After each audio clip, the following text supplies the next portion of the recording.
All right, y'all. Man, this thing tripping. All right. So we gonna go ahead and finish it out because we ain't done yet. All right. So we gonna read a little bit more of the Willie Lynch letter. So we just broke off the part, basically the last sentence before the section above the process or the breaking process of the African woman, right? The next step is to take a bullwhip and beat the remaining Negro male to the point of death in front of the female and the infant. Don't kill him, but put the fear of God in him, for he can be useful for future breeding. See, this is what these people have always thought of us. See, we've only been good to the extent of what we can provide for them, what they can exploit from us. How y'all doing? Believe in the Bible, brother? No? Well, what you think about the white man capturing and killing your people for the last 400 years, man? The Bible says that's a curse. That's a shame, brother. That's a shame. And our people wonder why our women look at us like we're cowards, man. It's a shame.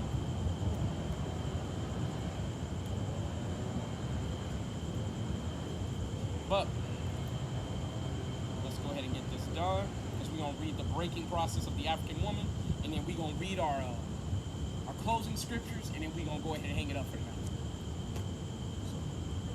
So the breaking process of the African woman. Take the female and run a series of tests on her to see if she will submit to your desires willingly. Test her in every way, because she is the most important factor for good economics. Now, that testing that's being spoken of, we have to understand that testing wasn't just, will she make my bed? Will she clean my house? They were testing the woman in many different ways, including sexually.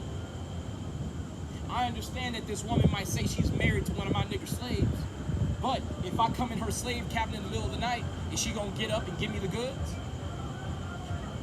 See, they were doing that to our people. And many of our women have completely given in and been broken by this process. And as a result, when they see a white man, there's something psychologically in them that simply gives way and allows him to have what he desires of them, thinking that it's a way to preserve their safety, the safety of their children, and the security of their family. That's why you see a lot of these Israelite women walking around with these bottom of the barrel brags. These white men who ain't even got money. Like, think about it, man. A lot of our sisters and our brothers are selling out just to have sexual access to people who literally ain't got a pot to piss in. They've been exploited just like we have, although they're being exploited by their own people. And many of us sell out to them simply to have sexual access to who we perceive has wealth and power.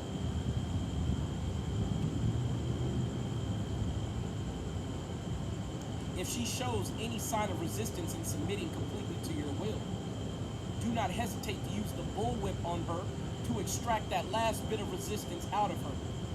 Take care not to kill her, for in doing so, you spoil good economics. So literally, these crackers are talking about beating our sisters into submission so that they can be exploited for everything, including their bodies. See, again, most of our people don't understand the process that we were taken through in order to have us submit to our oppressors.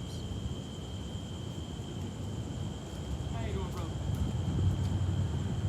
I'm gonna read this for y'all while y'all go past, all right? Y'all special. In the Bible, we go to church. Well, did you know Jesus Christ said that everybody's not a Christian? He was only sent for the lost sheep of the house of Israel. Yeah, if you're native Hispanics, you're an Israelite. This is what is about the Israelites, right? This is Deuteronomy, chapter 7 and verse 6. For thou art an holy people unto the Lord thy God. The Lord thy God hath chosen thee to be a special people unto himself, above all people that are upon the face of the earth. See, many of our people don't understand.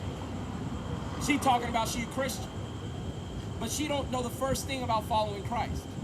You know how I know that? Whole family walking by. One, you shouldn't be speaking to me at all. Your husband should. But I don't see no fringes. Nobody has a beard. Now, Now, if you keep the Friday, Saturday Sabbath, today would be the Sabbath. The lunar Sabbath is tomorrow, right? Actually, I'm sorry. The lunar Sabbath is actually right now. Sundown today till sundown tomorrow. But that's why the brothers like me are out here, right? That's the question that all these heathen always ask when they realize that it ain't for them. They say, well, why are you out here? So I can correct behavior like that. So I can let my people know that you're chosen, you're special, and the Most High God loves you. And He don't love everybody else. See, these are the same people who will dedicate time and opportunity to the things that their oppressor sets up. But to really come to understand the words of God and get educated, they ain't got no time. I gotta go. I gotta go over here to do nothing. Or I gotta go over here to do something else that I find more gratifying than talking about the Bible. And see, the thing is, that's commonplace amongst our people. See, our people don't like calling upon God until shit is so desperate to the point where God is your only option. And guess what God does at that point? He laughs at you. Because more times than not, the Most High God gives our people more than enough time and opportunity to call upon Him and repent. And most of our people refuse. And that's why in Proverbs 1, it postulates the question, how long He simple ones will He love something simple? Y'all believe in the Bible? If y'all are Native Hispanics, y'all are Israelites. Y'all are God's chosen.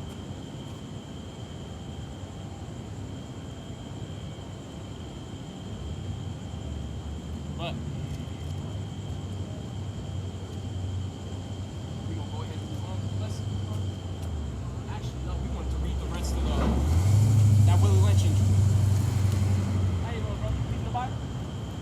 No. That's a shame, man. That's a shame.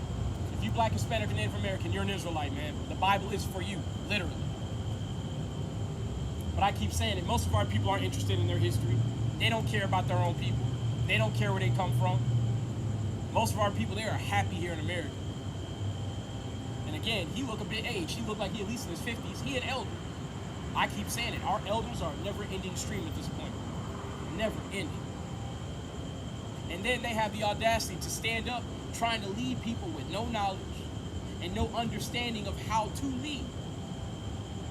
That's why, again, when you look in the Bible, especially the Old Testament, the people who were being put to death first and the most were the elders. Because the elders have been given time and opportunity over and over again to understand and repent, and they refuse. Yeah, how you doing, man? Remember, y'all special if y'all Native Hispanics. Y'all Israelites. But let's go ahead and get this done.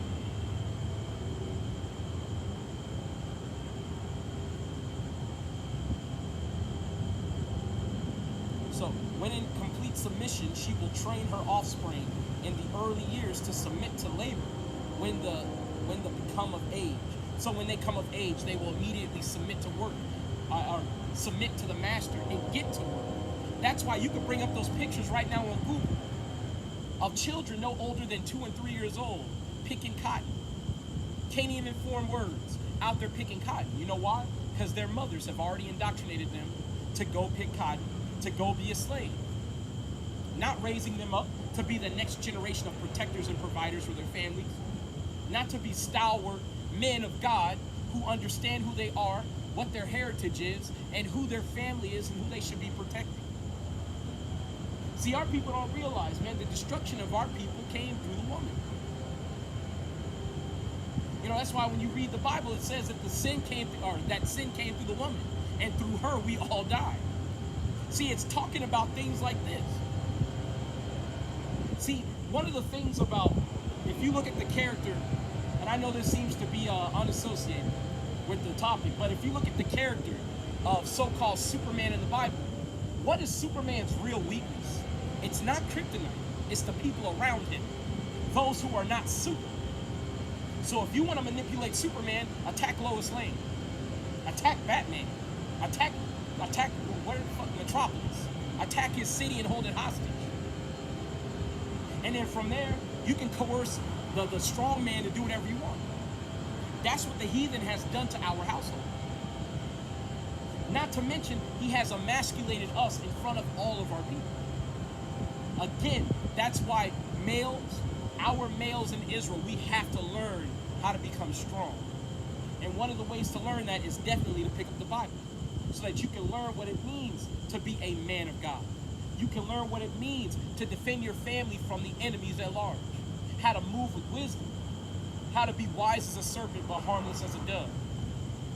But see, because most of these things are not being taught in our households, most of our children are being raised and prepared for servitude. And most of our people don't even understand that process is taking place and that they are willing participants.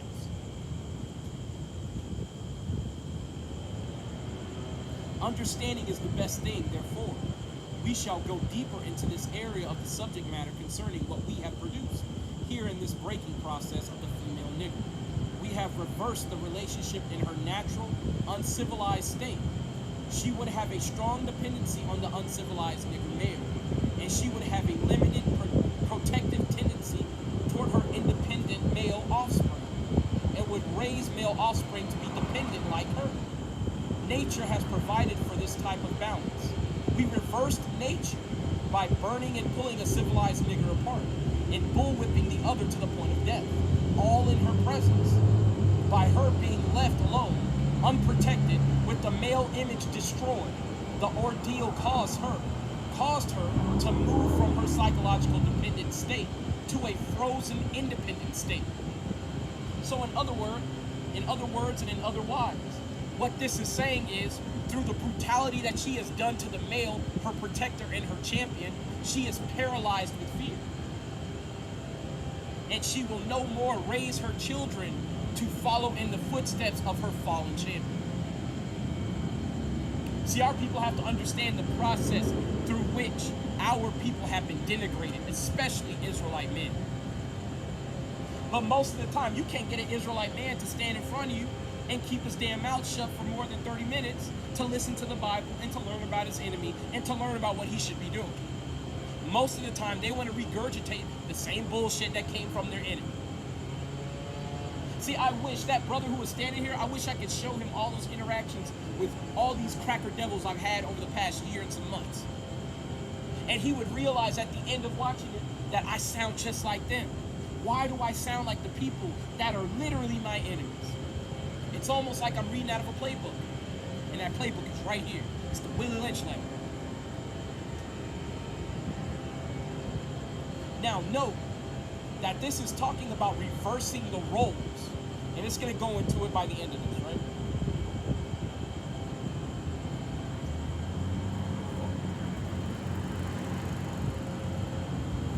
I'm trying to be careful not to read this in front of kids, right? How you doing? If you're a native Hispanic, brother, you special, all right? You're an Israelite. How you doing, sister?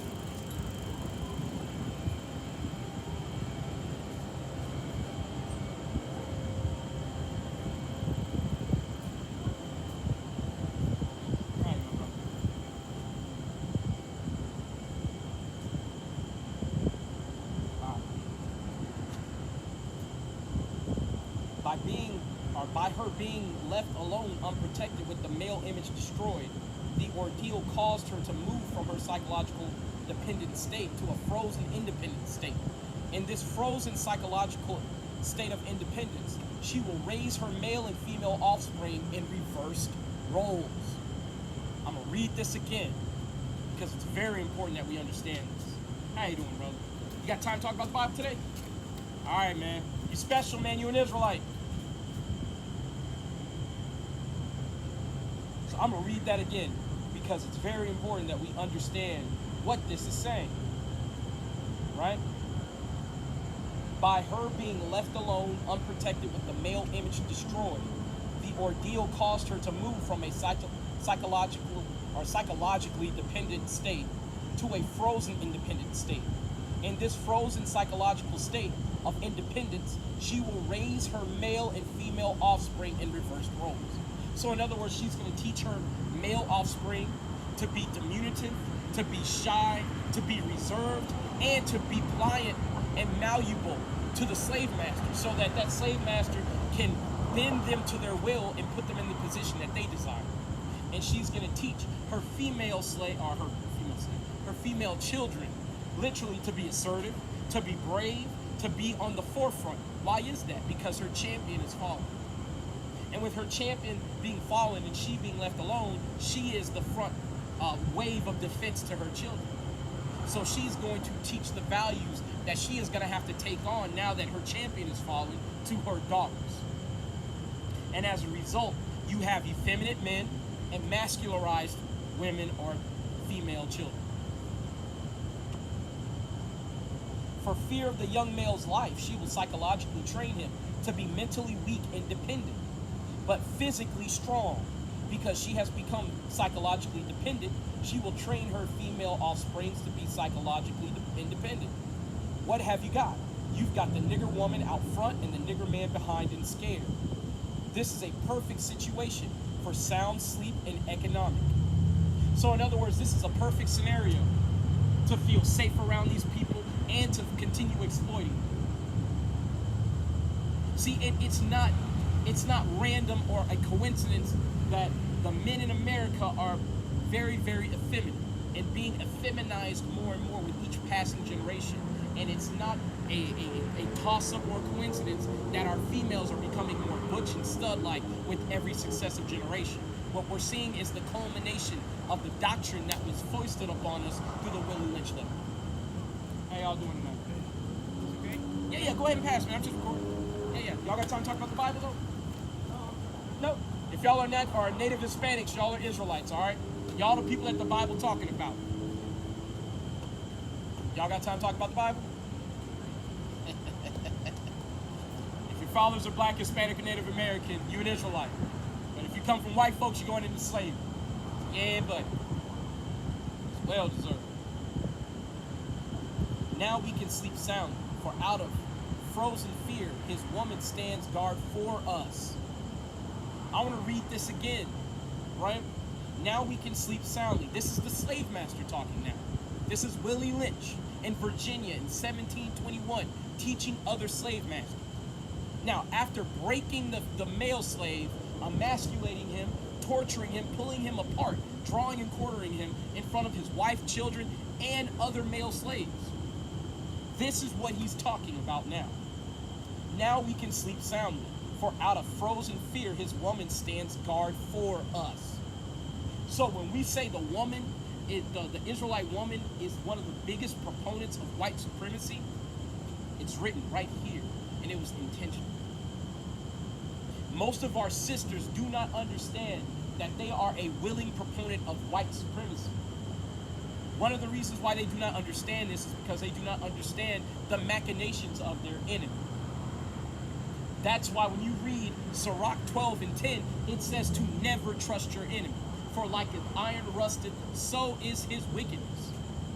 But our people trust our enemies. Why? Because it's been done to us. That's why this is literally a trial by fire. How many of our people are willing to stand resolute in the face of all this brutality and declare unto our enemies that the Most High God is going to move against them and judge them, and that we are the real Israelites who are God's chosen children and people?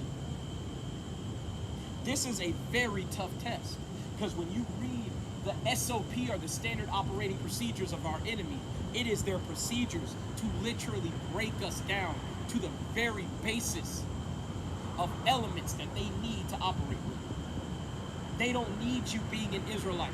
They need you being a nigger slave. That's why, what do they give you when you go to college? They give you degrees, they give you certifications of training and things of that ilk. That's to signify that you've been broken in.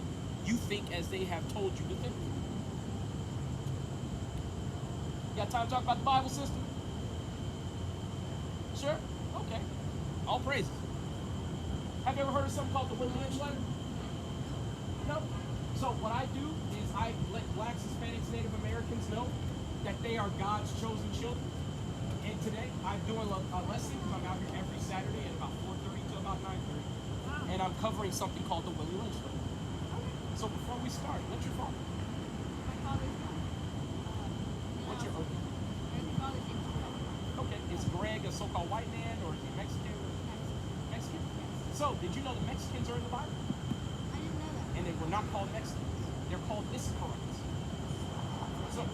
So who are the real Israelites today? Let's start off with. Yeah, you can come around to the front. I'm recording. Yeah, I don't want you on camera. That's why I'm trying to get you. Over here? Yeah, right here. Or in front is fine. Okay, Yeah, cool. yeah. Because I know some people have a thing about being on camera. So. Yeah, I'm one of them. Okay. But All right. no worries, I don't care. So, Israelite, I don't know. Okay. So I have a question, right? Who are the hardest working people ever? Hardest working people. Yeah, yeah. People who are just known for working so hard that other people look at them and go, God damn, I don't work that hard. Mexican people, you know that. Yeah. Yeah, if your father came home every day from work, Yeah. you saw how tired he looked, Yeah. right? Yes. Mexican people, y'all pave all the roads, you build all the buildings, you cook all the food, you even raise the kids around here. Yeah. And what does the white man turn around and call you? I don't know. Lazy. Yeah, lazy. He calls you lazy.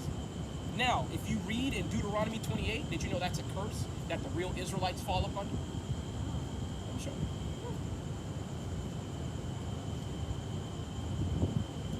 Issachar literally means he is hired.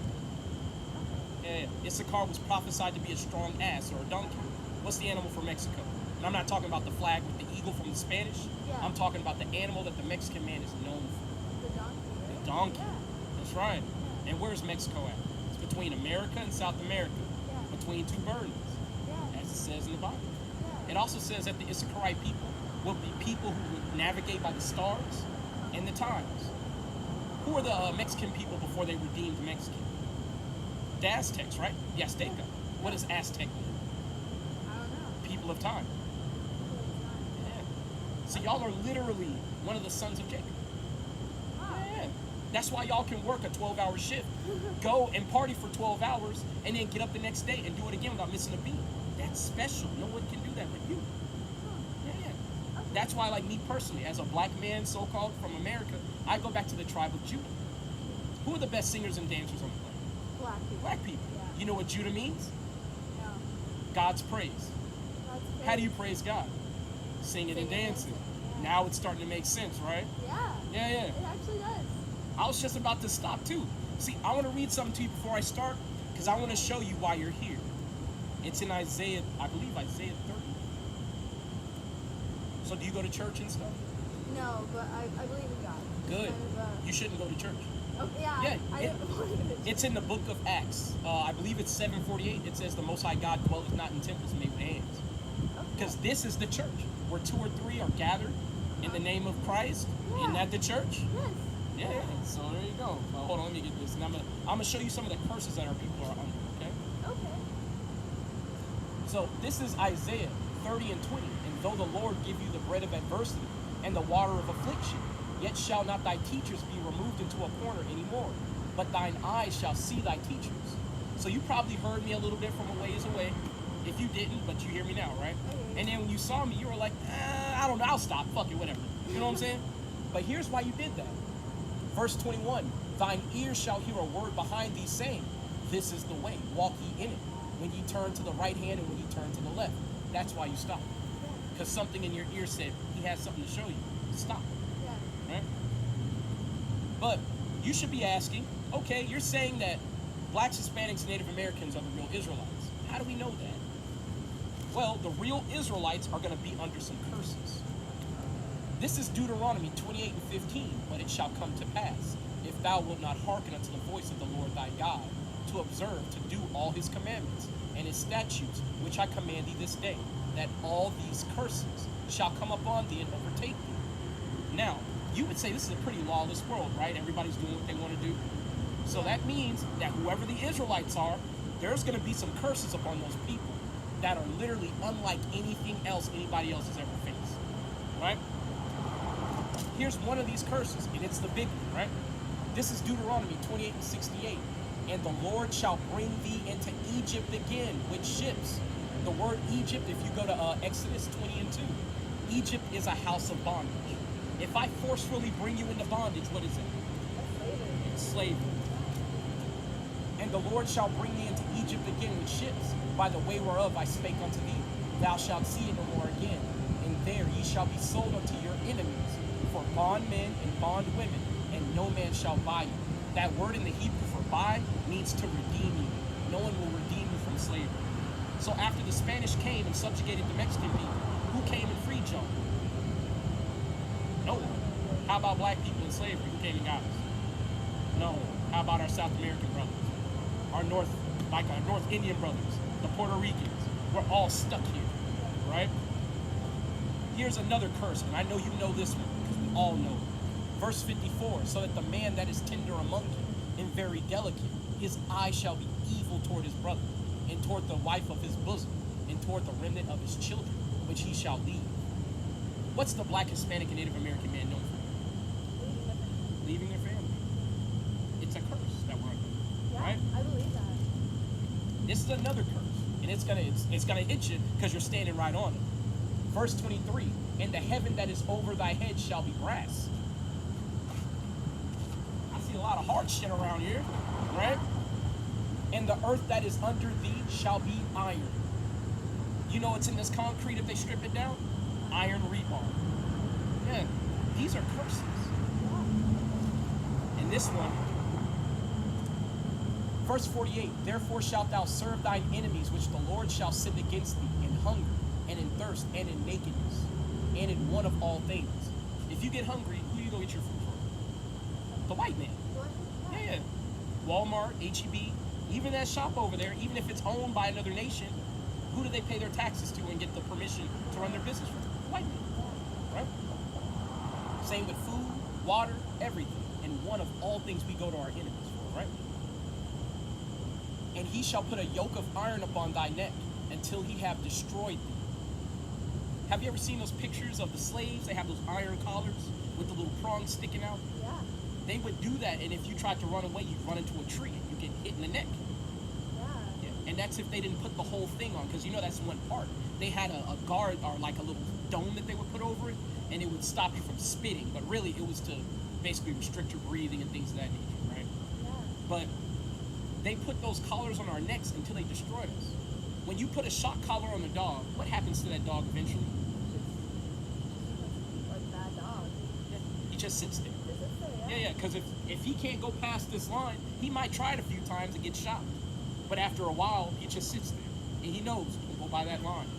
That's what's happened to our people. Because you see how we hate one another. Right? Brown on brown crime, black on black crime.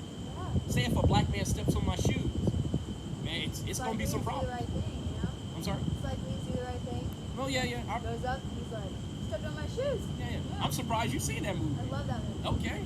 All praises. But that's how it is with our people. But if a white man steps on our shoes, oh, my bad, sir. I'm in your way. Yeah, that's how our people are. Right? But, verse 40, the Lord shall bring a nation against thee from far, from the end of the earth, as swift as the eagle flieth. Who's known by the eagle?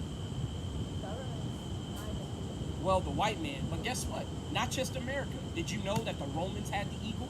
Did you know the Germans had the eagle? The Spanish had the eagle? The Greeks had the eagle? What I'm trying to show you is literally the white man's animal throughout history has been the eagle. That's why when the Bible says that he will send an enemy against us as swift as the eagle flieth, you have to understand they came all the way from Europe to come to the west coast of Africa and then to come over here to the Americas. Right? A nation whose tongue thou shalt not understand, a nation of fierce countenance, which shall not regard the person of the old, nor show favor to the young. Weren't they hanging up the women, the Spanish conquistadors, and cutting open the wombs and stepping on babies, burning us at the stake, lynching us, tying us to trees, pulling us apart by horses? Genocide. That's what that's talking about. If you read Zechariah 11:5, it says, whose possessors slay them and hold themselves not guilty. They also say, blessed be the Lord, for I am rich. Their own shepherds pity them not. Because the white man thinks because it's been about 400 or 500 years of him doing this, God hasn't done anything yet. So he thinks that he's blessed. Okay. But, so if you are willing to acknowledge that you're an Israelite, you should be asking, what should you be doing as an Israelite, right? Yeah. Lots of lost people. There's a lot of lost people. Yeah. Most of our people don't ask that question to me. So I'll be honest. How old are you? 18. 18? Okay. So you're young getting this. Do you read the Bible at all? would recommend start reading from the Old Testament.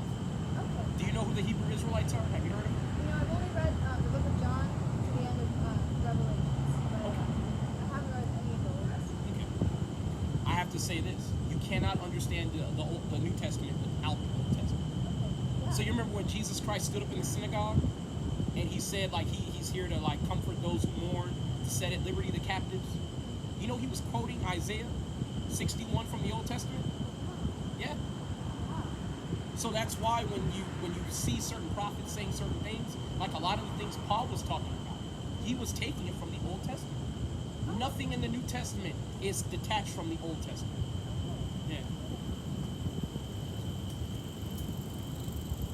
But I want to show you this. This is all that you're supposed to be doing. This is Ecclesiastes 12 and 13. Let us hear the conclusion of the whole matter. Fear God and keep his commandments, for this is the whole duty of man. That is your whole job. That's my whole job. That's why I'm out here, right? Because I believe it's in, what is it, Ezekiel 33? I know it's in Ezekiel 58. Or actually, yeah, I'm going to show you. So I'm going to show you why I'm out here, right? Okay, yeah. How much time do you have? Because I know it's late. I don't want I to have keep you lots up. of time. Lots of time? Yeah. Okay. So this is why I'm out here. This is Isaiah 58 and 1. Cry aloud, spare not, lift up thy voice like a trumpet, and show my people their transgressions, and the house of Jacob their sins. So I'm out here to tell blacks, Hispanics, and Native Americans, otherwise the real Israelites, otherwise known as that they are God's chosen people, and they are not keeping the laws of God.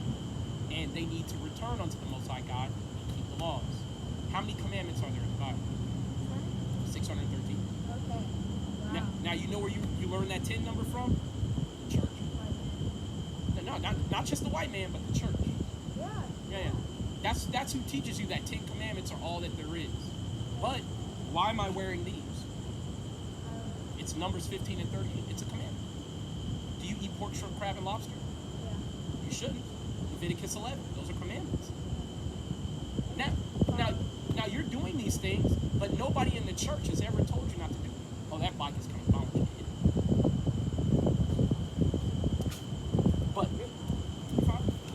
But nobody in the church is ever going to sit down and tell you, like, look, God only cares about the Israelites, and the Israelites need to be keeping the laws. Now, I just made a statement. I said God only cares about the Israelites. As far as you know, Jesus Christ loves everybody, right? I want to show you. I'm going to show you two things. God doesn't care about the other nations, and neither does Jesus. Yeah. Now, you have the right response. You laugh.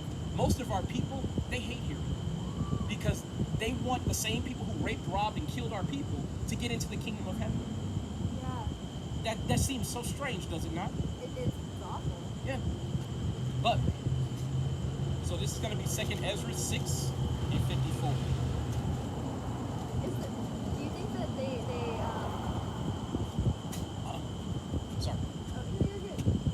I've heard a lot of like the arguments about when you, I guess, I don't know what you would call it, just simplify something down because you know your audience is going to be averse to it anyways, and so kind of like feeding evil with what they already are going to take. So people like small things like kind of like drugs, where it's quick, easy, simple, painless, and if you told someone who goes to church every day or every Sunday that the 10 Commandments aren't enough, I'm sure they would probably say, well, it's impossible to do the 600. Yep. Is there another reason in the Bible, or in your opinion, that they hide the others or tell you more time?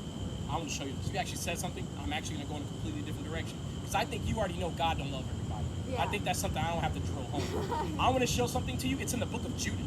Okay. So our enemies understand that while we sin against God, we can be dominated by them. Right? So you've seen blacks, Hispanic, and Native American men. We're the mightiest men on the planet, but yet we're being ruled over by people who are weaker than us in every regard, not just physically, but intellectually as well. Our people are stronger than every nation, but yet we're perpetually on the bottom. I'm going to show you why. Because did you know they put pork in your toothpaste? Did you know the Bible says you're not even supposed to wear mixed fabrics?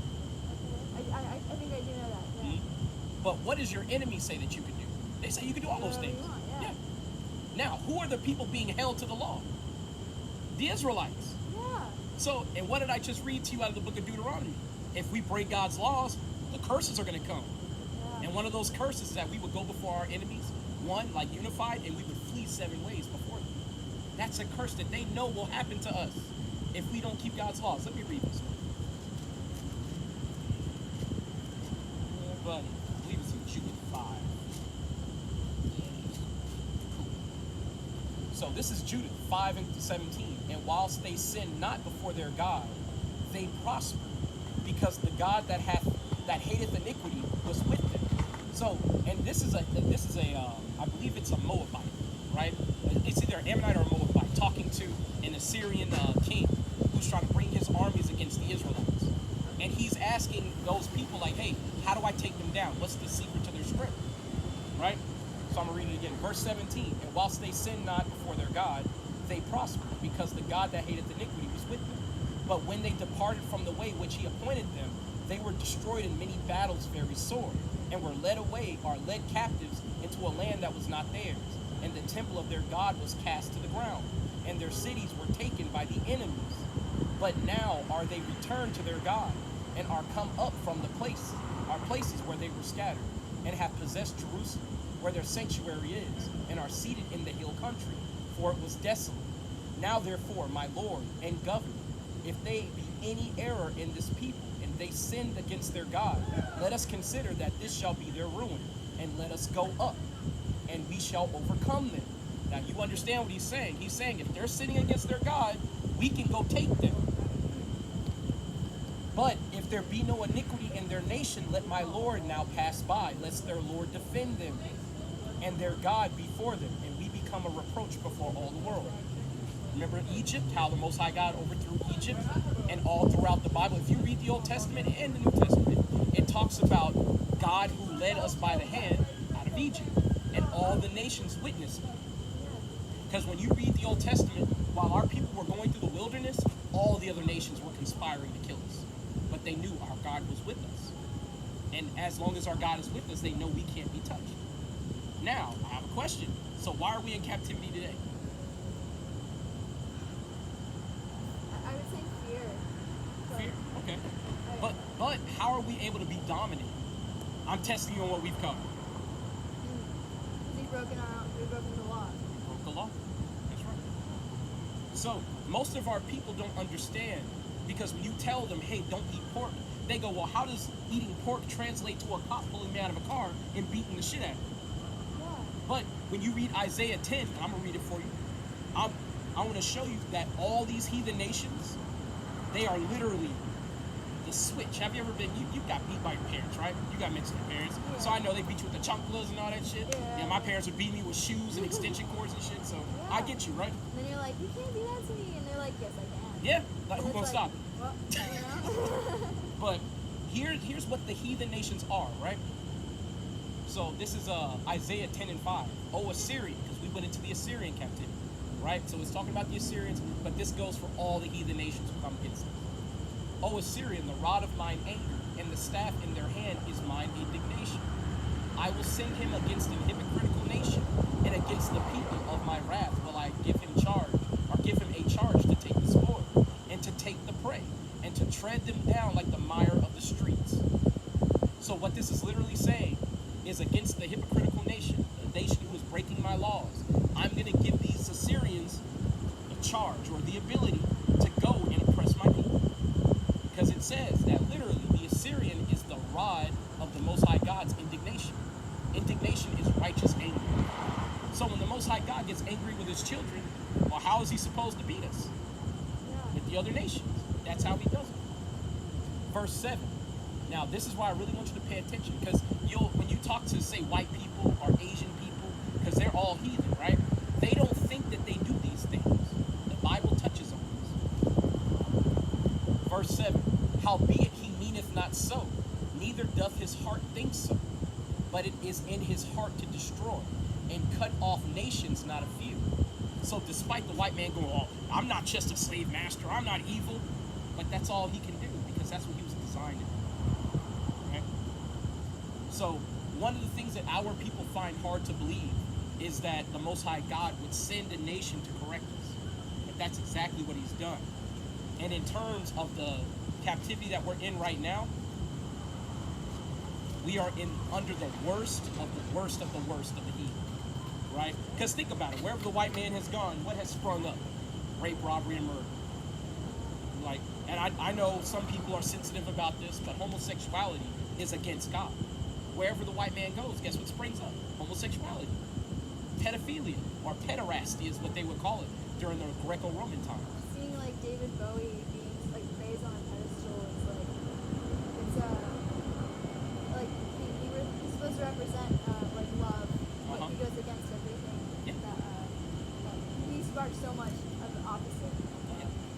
I'm not gonna lie, it's refreshing to hear somebody who doesn't have to like fight every step of the way. You know what I'm saying? Because a lot of our people, they fight these words every step. It's because we hear ourselves, and it's you know, our ego is well, we're told we have to love ourselves no matter what. Yeah. That's not how love works. Well, it's and not to mention, and you said something that makes a lot of sense. That's not what love is. Love is actually talked about in 1 John. I'm gonna read it to you after this. But this is Ezekiel 7:24. Wherefore I will bring the worst of the heathen, and they shall possess their houses, and I will also make the pomp of the strong to cease, and their holy places shall be defiled. One of the holy places that we used to have before 70 AD was the temple in Jerusalem. When Jerusalem was taken down by a Roman general named Titus Vespasian, they destroyed our temple, and they killed over 1 million of our people and pushed us into the northern regions of Africa and into the west coast of Africa. Now, where do you find the so-called Negroes? Not the Africans. The Berber tribes, which are in North Africa, and then the West African Negroes. Right? So that's how we know for certain that we are the real Israelites. Right? And the Bible also talks about your people going into the slavery to the Assyrians. Because are you familiar in the Bible that Israel is split into 2 kingdoms?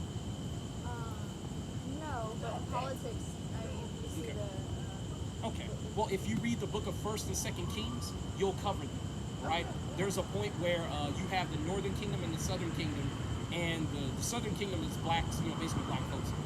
The Judites, the Benjamites, and the Levites. And then the northern kingdom are our northern Indian and our northern Hispanic brothers, our northern native Indian and native Hispanic. But y'all got taken into captivity due to idol worship to the Assyrians. And then during your captivity, y'all took counsel amongst yourselves, and you decided, we're going to go to a land that never mankind dwelt, and you're going to serve the Most High God. That's why when y'all first came to this land, y'all were worshiping an entity known as the Great Spirit, or Yehovah, right? And Yehovah is a play on God's real name, which is Yahweh. Yahweh, right? Now, if God's name is really Yahweh, because God is a title, what is Jesus Christ's real name? You've heard Yeshua, right? That's the modern Hebrew, right? The Paleo Hebrew is Yahweh Shai. Yahweh Shai. When you pray, sister, you face the east, you take your shoes off, and you cover your head. If you have any men in your family, you tell them when they pray, they face the east, take their shoes off, and do not cover their head. And you pray in the name of Yahweh Shai. So, you know, like, oh, Yahweh, in the name of your son, Yahweh Shai, I pray thus, right? Because think about it. You've been praying your whole life, and no one ever told you God's real name. Imagine asking your dad for food and going, hey, mister, I'm hungry. You see how that makes no sense? Yeah. But that's how God feels every time we pray to him, and we don't know his name. And our lack of initiative to it's really just like a latency. Like you go to my family grew up themselves and then raised me Catholic, and so that's just the worst that I can realize. It's a cop out, and it's like if your teacher tried to give you every answer to every question on a test, and you just ignore it. You just keep taking the test and waste it. Yeah, it's just most of our people don't understand that, one, God doesn't dwell in temples made with hands, but two, to fact check what they're saying, just pick the book up. You know what I'm saying? A lot of our people don't realize, like, look, if you really want to know what's in the Bible, you got to read it. Somebody reading it to you is not going to be the way to understand it, right? I want to show you this, right? Because you said something about love. This is 1 John chapter 5 and verse 3. For this is the love of God, that we keep his commandments, and his commandments are not grievous. So the way you love God is literally by keeping his commandments, right? So when you have people talking about, well, you love God by praying every night, and that's, where is that? You see what I'm saying? There's 613 commandments. So if you love God, you'll keep them. This is 1 John 2 and 3. And hereby we do know that we know him if we keep his commandments. This is talking about if you know God, right? So you know God if you keep the commandments. Verse 4, he that saith I know him and keepeth not his commandments is a liar, and the truth is not in him. So now you're really starting to see why some of our people are sitting in these churches. Literally, the Catholic Church is like that is the foster place for pedophilia and abuse. But yet our people are sitting in these churches because they think it endears them to God, when God gave us the playbook right here. If you love him, you keep his commandments. If you know God, you keep his commandments, right? And this is what sin is, right? This is 1 John 3 and 4. Whatsoever or whosoever committed sin transgresseth also the law. For sin is the transgression of the law. So when people try to accuse you of a sin, what you should ask them is, what law am I breaking? Because if you say there's a sin, then there's a transgression of the law that's taking place. And you should be able to point out what law I broke. If there's no law, there's no sin. You see what I'm saying? But do you have any questions? Because I know I'm just kind of trying to fill in some of the basics. I guess, how do you keep all of the commandments? Okay. Some of the commandments you don't keep. And here's what I mean by that. There are commandments where, say like if you're taking your sacrifice to the temple, there are commandments on how you handle the sacrifice, how you give it over to the Levitical priests, how they cut it up, whatever they do with it, right?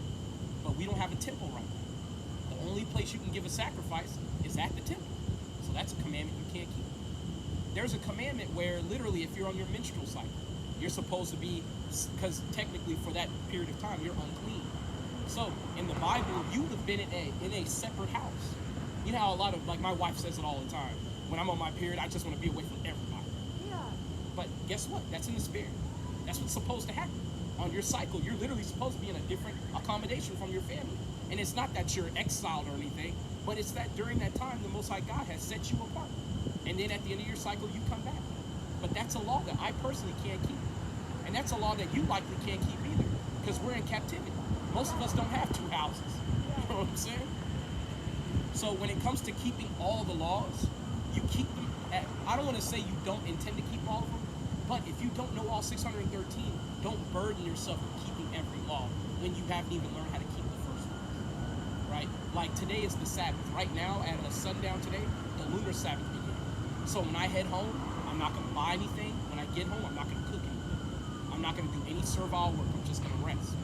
But what about when the lunar Sabbath falls on during the week? I have a job. You see what I'm saying? So the Most High God has put us in a position where sometimes you can't keep the law because you're literally in slavery. Yeah. You see what I'm saying? But you're supposed to be trying to keep the laws with all your mind, soul, and body. You know what I'm saying? So I want to show you this, right? Because these are some laws that you can keep right now and it don't cost you a penny. It's going to be in Leviticus 19.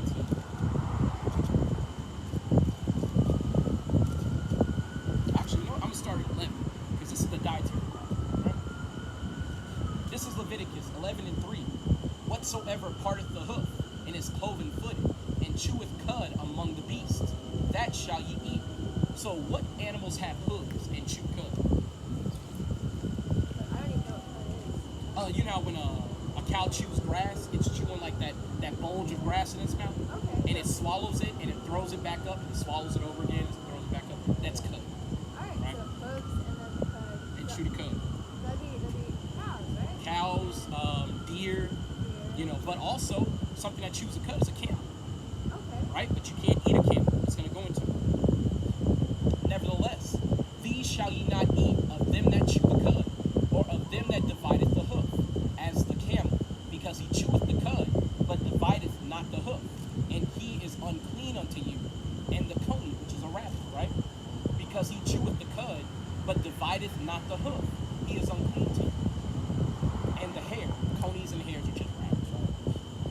because he cheweth the cud, but divideth not the hoof. He is unclean to you. Here's the big one. And the swine, though he divide the hoof, and be cloven footed, yet he cheweth not the cud. Right? What do pigs eat? Anything. Anything, Yeah, they eat dead bodies. Yeah. Other pigs, right? So, and the swine, though he divide the hoof and be cloven footed, yet he cheweth not the cud, he is unclean to you. Of their flesh shall ye not eat, and their carcass shall ye not touch. They are unclean to you. You're not even supposed to touch a dead pig. Yeah. So when you buy a pork chop from the grocery store, that's a dead pig. It might be a small piece of it, that's a dead pig. You're not supposed to touch it.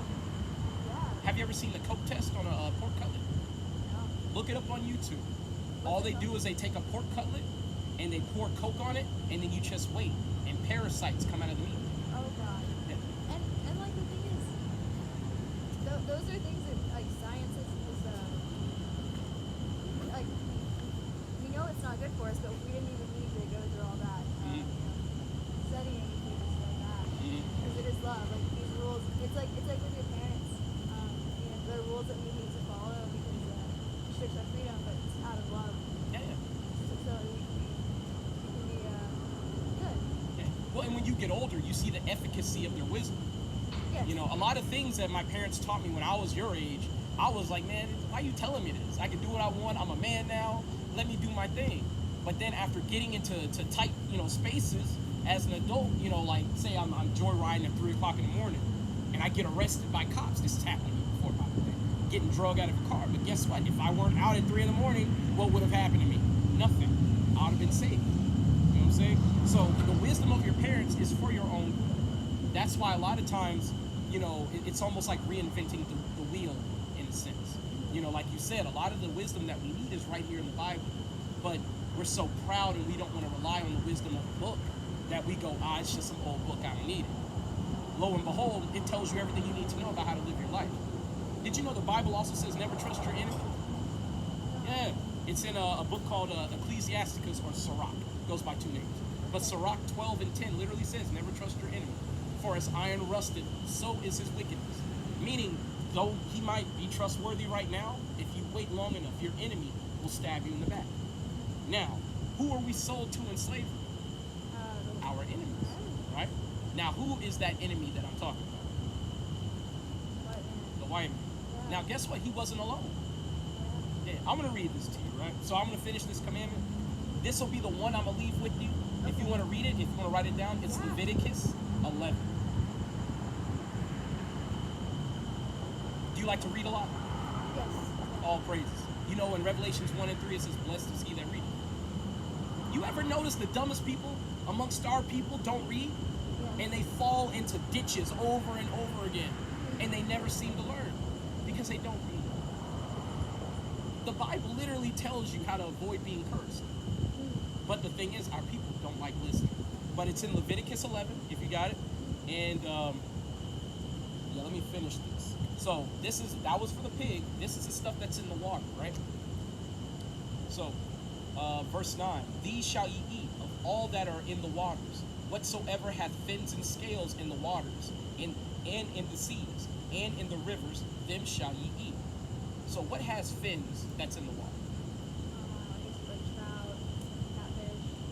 Nope, catfish don't have scales. Oh. Mm-hmm. Oh, that's right. Okay. Notice they're a bottom feeder too. They are. Yeah.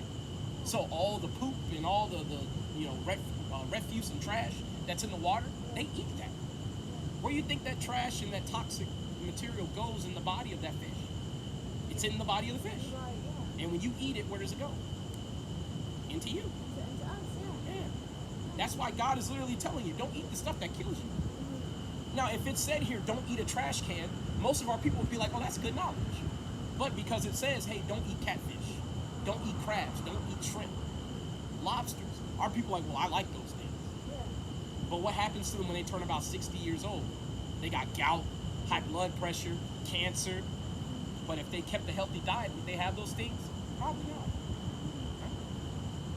So, verse 10, and all that have not fins nor scales in the seas and in the rivers, of all that move in the waters, and of any living thing that which is in the waters, they shall be an abomination unto them. So fins and scales, you can't eat it. Did you know there's only I believe it's one type of tuna that has fins and scales? The tuna that you eat in the store doesn't have fins and scales. It doesn't have any scales. Yeah, I believe it's a yellowfin tuna?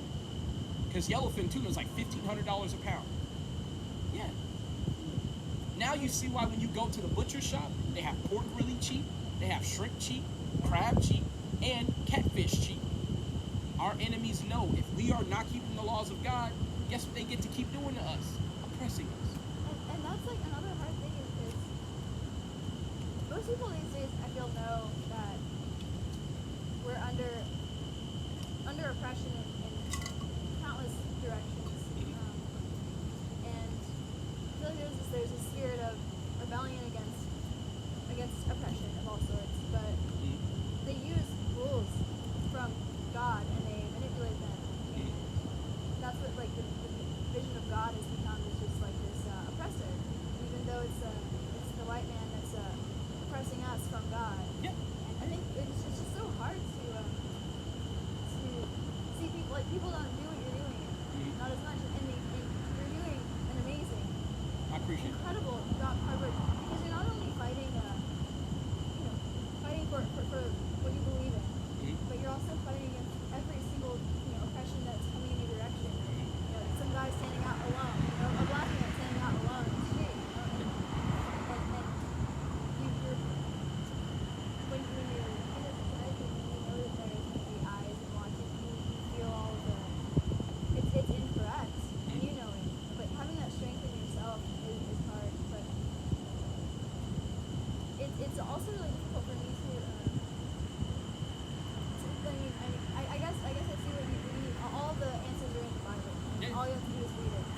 But there's so many people that are lost with what do I do? And then you go to church and they're telling you what to do, and it's just all of it. My whole life, it's felt like there's been an anger towards God. But God's probably really angry with us for not just reading. Well, let me tell you this, right? If you had a child, right, and that child was born into slavery, in every waking moment of that child's life, they were indoctrinated. As when you just came up, I was reading the Willie Lynch letter. One of the things in the Willie Lynch letter that it talks about is Willie Lynch is a slave owner in 1721 who gave a speech in Virginia to all the slave owners of the South. And what he was doing, he was addressing the problem of uprisings and rebellions. And he was trying to give them information on how to better control the slaves. And one of the ways that he did that, he said, I'm going to say it the way it's written, take the nigger male, the strongest, baddest, biggest nigger male that you can, tar and feather him, put him between two horses in front of his wife, his child, and the other nigger slaves, and quarter him, draw him apart. And then you take the remaining males and you beat them within an inch of their life. And then you tell the female and the children, if you step out of line, I'm going to do that to you. What that does in the psychology of the female is, how do I prevent that from happening to my children? I know I'll take my son and I'll raise him to be diminutive, shy, and to hide behind me. And I'm going to take my female children and I'm going to raise them to be bold and assertive. One of the things that angers me when I see it is when I see our women without protection. I want to show you this law that's in the Bible, right? It's a law. If I were to see you being accosted by someone and you're my people, it doesn't matter if I lose my life. I'm supposed to defend you, right? It's in Leviticus 19:16. Now you see these videos on World Star all the time of women just getting beat up in public by men. I'm talking about closed fists hitting females. A man who does that is not a man at all. And it's not to say that y'all can't do anything to threaten us physically, because you certainly can. But I'm talking about a man just going out of his way to beat up a female. That's cowardly, right? But this is Leviticus chapter 19 and 16. Thou shalt not go up and down as a talebearer amongst thy people, neither shalt thou stand against the blood of thy neighbor. Right? Neither shalt thou stand against the blood of thy neighbor. I am the Lord. When it says you're not supposed to stand against the blood of your neighbor, that literally means I'm not supposed to stand there while your blood is being shed. I'm supposed to, if I'm an Israelite, I'm supposed to help you. If I see cops on my brother My brother might have run from the cops for 30 minutes. But if they're about to like kill my brother and they're just beating him up, it is my duty to at least try to go, hey, stop, don't kill him, and protect my brother. But our people don't do that. You know why? Because the doctrine I was reading on the Willie Lynch letter, it's in full effect. Our men are cowards. But we're not cowards for no reason. It's because we've literally been beat down and killed time after time. When you read this Bible enough, you're going to start to get to know some deeper premises. When you die, your spirit departs, returns unto God, you receive a judgment, and then you come right back down here. You come back to the same tribe and the same gender. But have you heard of that, what they're coming out now, it's called, what is it, genetic trauma? Yeah. Genetically inherited trauma? Yeah. I can't remember the, I guess, where it's in your cells, Yeah. it's like you just have a reaction to it. But that's why some of our people are the way that they are. Yeah. Imagine you were that slave who was being beaten and raped by a white man. That might produce some aberrant behaviors. You might be overly docile toward white people. That's what we see toward our people. That's why when it says that in the book of Deuteronomy, he will put a yoke of iron upon your neck until he hath destroyed thee. That's what that's talking about. Because you are your ancestors. That's why when a lot of these heathen come up saying, well, it wasn't me, why do I have to pay for it? Because it was you. You're just right back here. You might not have memory of it, which none of us have memory of our past lives, but you are your ancestors. Right? But I said I was going to get this. I'm going to get it for you. This is Sirach 12 and 10. Never trust thine enemy, for like his iron rusteth, so is his wickedness. Though he humble himself and go crouching, yet take good heed and beware of him. And thou shalt be unto him as if thou hadst wiped the looking glass, and thou shalt know that his rust hath not been altogether wiped away. So when the white man comes up to you, or any nation for that matter, like you say, Chinese, Japanese, whatever, though they might try their best to be nice, some of them might even try to be generous, but you have to understand that they are adversarial from a nation standpoint, right? Because I actually had some Ethiopians last week that I was talking to. I don't know if you know this, but the Bible even talks about how the Africans sold us into slavery to the white man. And one of the things they kept saying was, well, we love black people here in America. And then they kept saying, but we're black too. And I was like, no one's black. We were only called black in the 1600s. I believe the first legal document that had black and white on it was in 1621. The white man made that up. Because think about it, if you call somebody black, what does black mean? Evil, nefarious, cryptic, you know? But if you call yourself white, what does that mean? Good. Pure. Light. Yeah, light and wisdom. Yeah, but they did that on purpose because they understood who we were and who they were. They know they're the worst people on the planet. And they know that we overall are God's chosen people and the best people on the planet. And I'm not saying that. I'm going to read it out the Bible, right? I'd like to also, I guess out of the blue, but know your opinion on Michael Jackson. Michael Jackson? Yeah. That is somebody who was broken beyond belief. Yeah. Did you hear Michael Jackson's account when they said they locked him in a bathroom and they covered the walls with shit? Yeah, they did that to him. Then they took pictures of him naked and completely emasculated him. Yeah. It's like we're in this world that feels like brick walls, like Pink Floyd. I don't know if you've ever listened to The Wall, but it's like it's refreshing to hear the Bible, but there's an oppression of like our minds too, where it's you try to look for something other than the Bible that people can more readily understand because you've been oppressed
knowing that God also is you know, trying to teach you but punish you too, it's very difficult. There's layers to it. There's layers. Yeah. You know, because the punishment is the way that God actually, like, actually, I'm gonna read it to you, Okay. right? I'm gonna read it to you, right? But here's one thing that'll free you from that self-hatred and the guilt.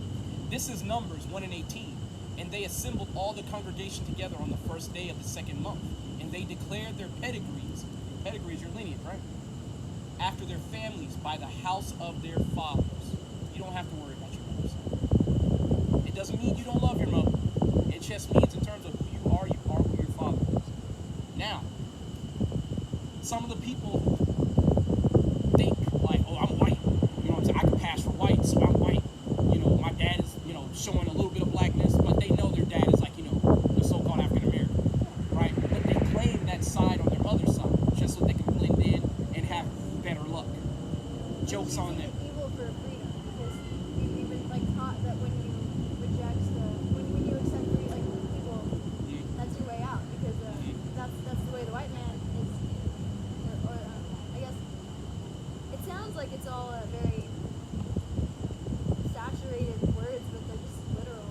They're just the white man, and like, you see him getting everything he can. They're born with Privilege. privilege. Privilege. Oh, Yep.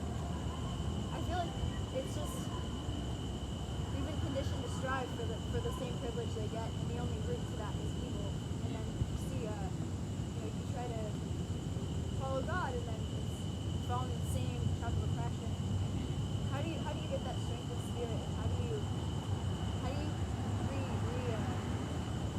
realign yourself with ancestors that you don't remember, or your past self? You could explain that to me. Sure. You keep the commandments, right? So, let me read a couple things to you, because that's going to cover what you're talking about, right? So, I said that we're a better people than everyone else, right? This is Deuteronomy 7:6. For thou art an holy people unto the Lord thy God. The Lord thy God hath chosen thee to be a special people unto himself, above all people that are upon the face of the earth. So the Israelites are above all people. That's why people have such a problem when they're walking by, like if it's an Edomite. That's who white people are in the Bible. If it's an Edomite, I let them know, like, hey, we're better than you at everything. And you can sit here and say we all bleed red, but pigs bleed red too. Yeah. You're not a pig. So this whole idea of us all being the same, we're obviously not. Sorry. Oh, you're fine, bro. But we're obviously not the same. That's partly where some of my strength comes from. Just acknowledging, well, all of Israel was chosen. So if you're an Israelite, you're going to have a moment when it finally clicks that you're chosen. And it's nothing you did. It's simply the Most High God say, you know what? That's my people. I cried the first time I realized it. I'll be honest with you. I'm a grown-ass man. I cried. Because to take this land, it costs 250 million lives. Most of our people don't understand that. They don't understand that. It doesn't even factor in. And God is just asking you not to eat pork. Put on some fringes. Keep a beard on your face. Like, when it comes to a man, you can cut it, but you can't shave it down to the skin. You can give yourself a haircut, but you can't give yourself like edge ups and line ups and shave the hair down. That's a commandment. Those are little things that God's asking you to do. And if we do those things, we are on top of every nation on the planet. When you get home, I want you to write this down. Deuteronomy 28. I want you to read 28 all the way through. And if you come back and you see me another Saturday, I'm going to ask you what you think of that. I would love to do that. Yeah. And you're here Saturdays from 4 to 4:30, usually to about 9:30, or usually as late as anybody is willing to suffer. You know, the funniest thing is, my whole life I've dated white men, and they have only scared me, like really scared me. And I actually came here with one, and all like blonde, blue-eyed, and that is, and it took me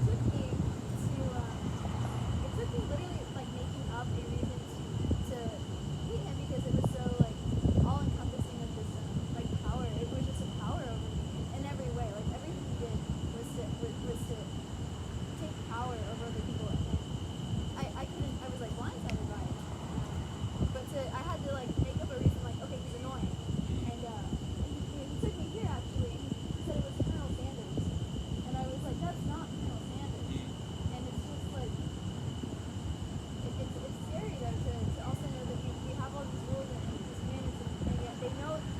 they can prevent all of us from getting on top. And that's like the fight. But Yeah. And they do it naturally. naturally. Yeah. Naturally. It's like natural. without even thinking. Just reflexively. The Bible says the wicked are estranged from the womb. They go astray as soon as they be born, speaking lies. Yeah. So he says that's Colonel Sanders. It's obviously not Colonel Sanders. No, but he laughed. He was like, yeah, and you know, made a whole thing about how great this guy is. And I'm like, you don't know who he is, and just idolizing the big statue of a man who gives him to the white Colonel Sanders who and all the problems with obesity and KFC and all that. Well, you know he stole his recipe from a slave, right? A slave woman. It makes it even. I didn't Yeah. know that. Yeah, it makes it even worse. It makes it even worse. Worse, yeah. But it gave me hope right now though that I'm seeing you. I'm with you here right now in front of this. Kind of like you are more powerful. You are I more appreciate powerful in every single way. But don't give the power to me or praise to me. It's to God.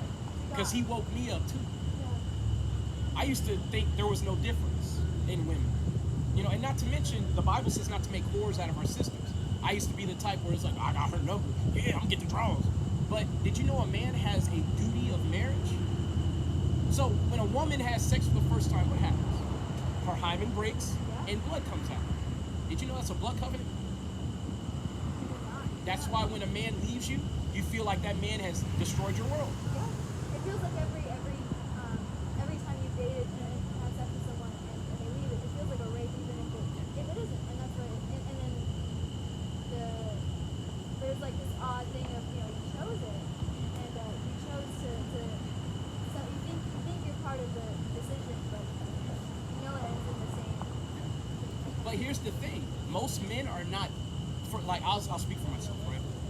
No man ever sat me down and told me, son, when you get a woman, these are your responsibilities and these are hers. A woman in the Bible is a man's helpmate, right? Y'all are our pillar of strength and our pillar of rest. Have you ever heard the term strength behind the throne? Or something like it? Okay.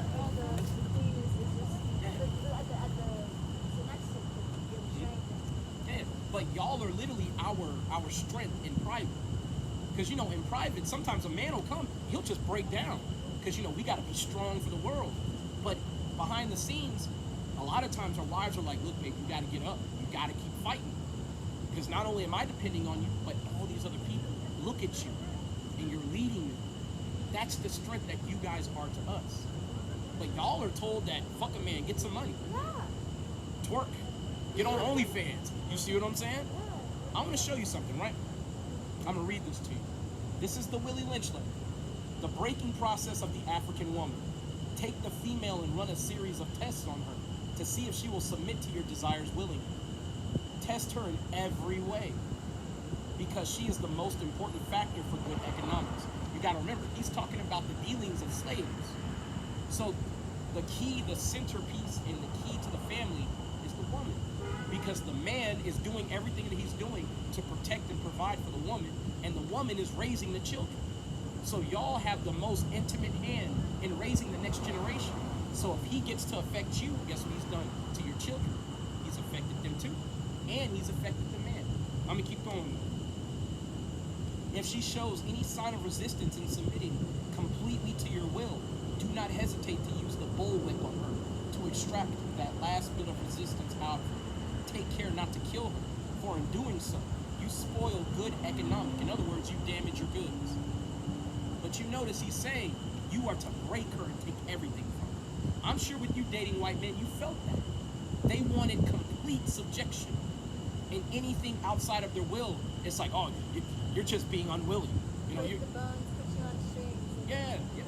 That's why a lot of times when our sisters are dating white men, I'll be honest, when I see it, I call them coons. I know you saw that black woman walk by with that white man. I got on her ass earlier and the week before. And she's an elder. I know in the light you can see her gray hair. Our elders have sold out so hard. So like I said, when I was a younger man, I had nobody sitting me down saying, son, this is what you're supposed to be doing. When you have sex, that's marriage. And I'm going to say it again because literally, the moment a man puts his penis in a woman, they're married. There is no ceremony in the Bible. when Jacob married his wife Rebecca, he took Rebecca into the tent, and that was it. Yeah. No, actually, it's Leah and Rachel and Isaac and Rebecca. Sorry. So Isaac, his father, when he took Rebecca into the tent, he had sex with her and they were married. There was no like big, procedure of everybody walking around with dresses and trumpets and shit. None of that. It's not like the law has to. Correct. It's not the law that. Mm-hmm. And there was no governmental body to acknowledge that marriage and make a contract. That's why me and my wife, I let my wife know, and this has actually been the cause of why many of my relationships didn't work. I would tell my wife, you're already my wife. I'll lay my life down for you. Any money I get, it don't matter. Have it. Money don't mean shit to me. But a lot of women, they want to be married in front of men. And as a result, that's not good enough. But my wife now, she knows that I'd sooner die than break my covenant. Because guess what? When Jesus Christ was on the earth, hold on, rewind.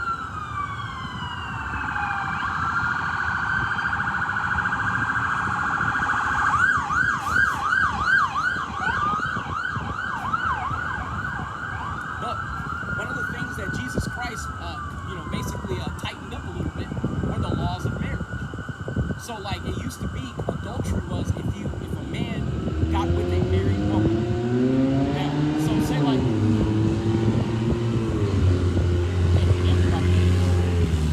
but a married woman is really just a woman who's not a virgin, right? Because you got to remember, the moment you have sex, you're married. So if a man were to have sex before Yahushua came on the earth, he would be an adulterer if he slept with her. He tightened that law up. If I look at a woman and I know she's married and I'm thinking of having sex with her, I'm an adulterer in my mind and my spirit. It's the same thing with a woman.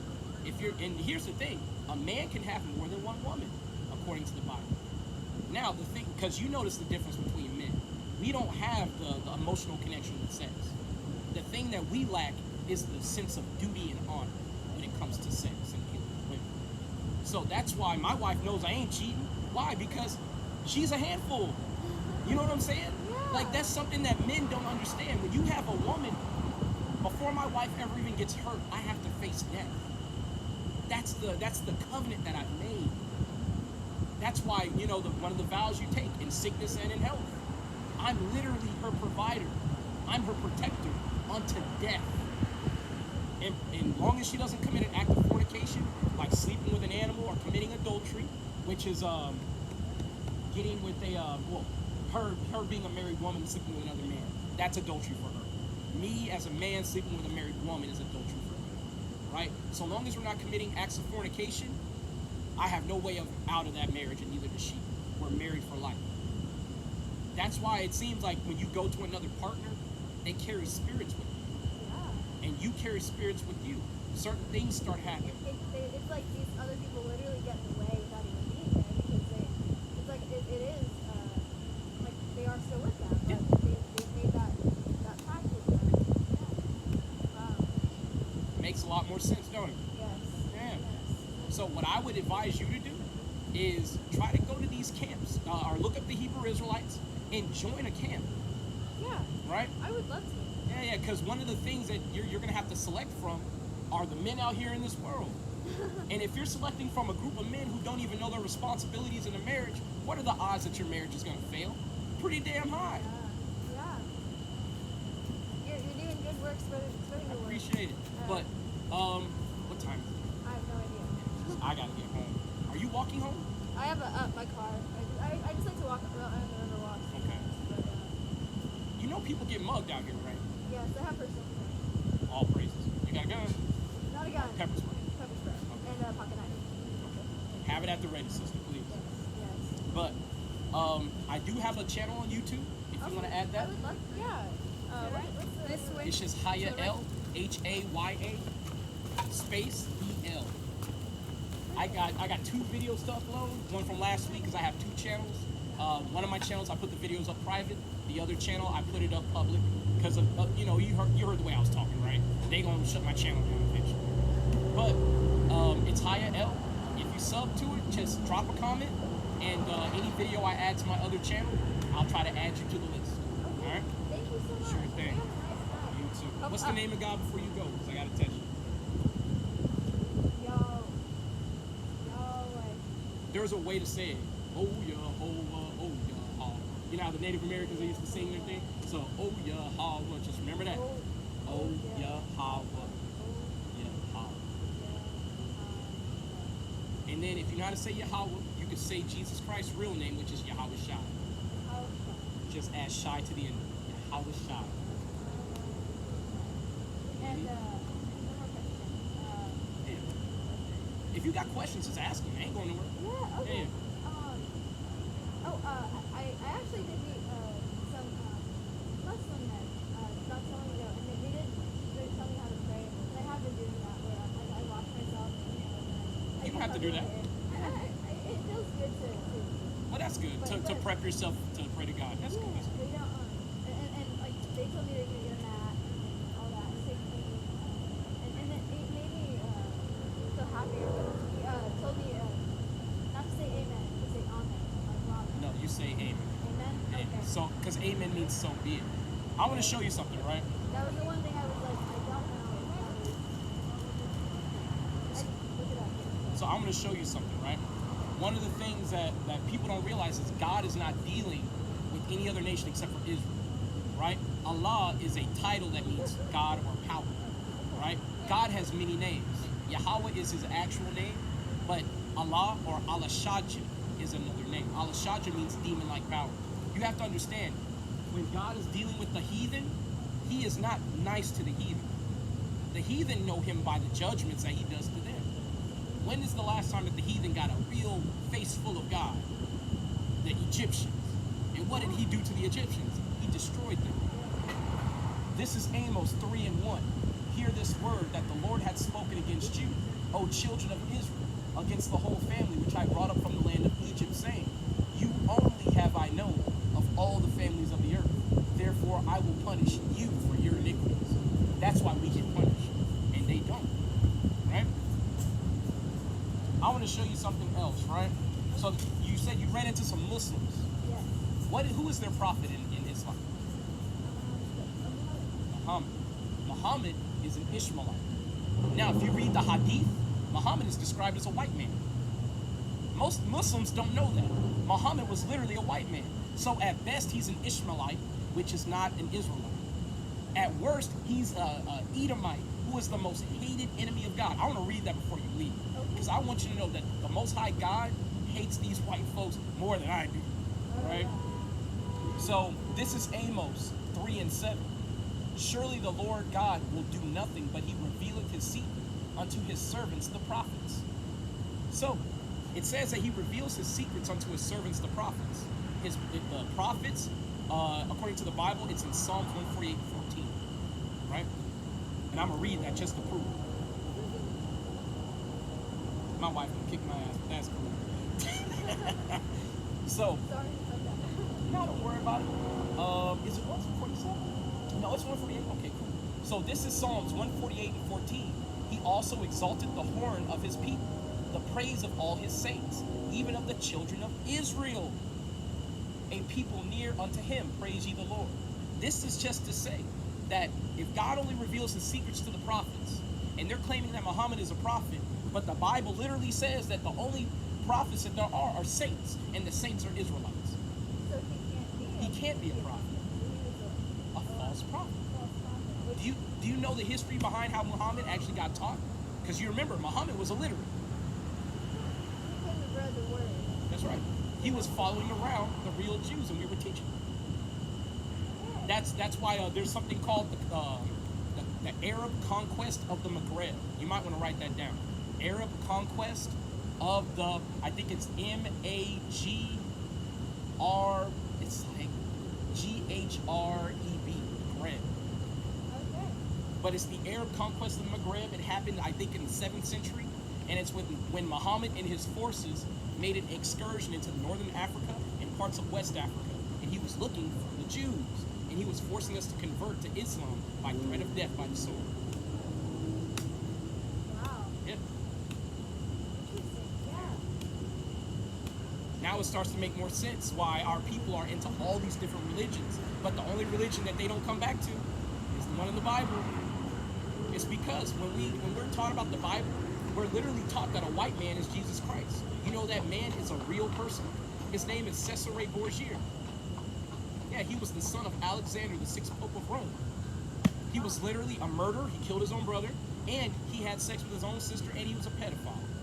Wow. That's the image of white Jesus Christ. Yeah, and now it makes more sense why the white man puts him on a pedestal, because that's who he is. That's his king. It's like a separate religion. And another theft. Hmm? Steal the word, mutilate it. You're saying things that are in the Bible. That's why I know you're an Israelite. I want to read this to you, right? It's in 1 Maccabees 3 and 48.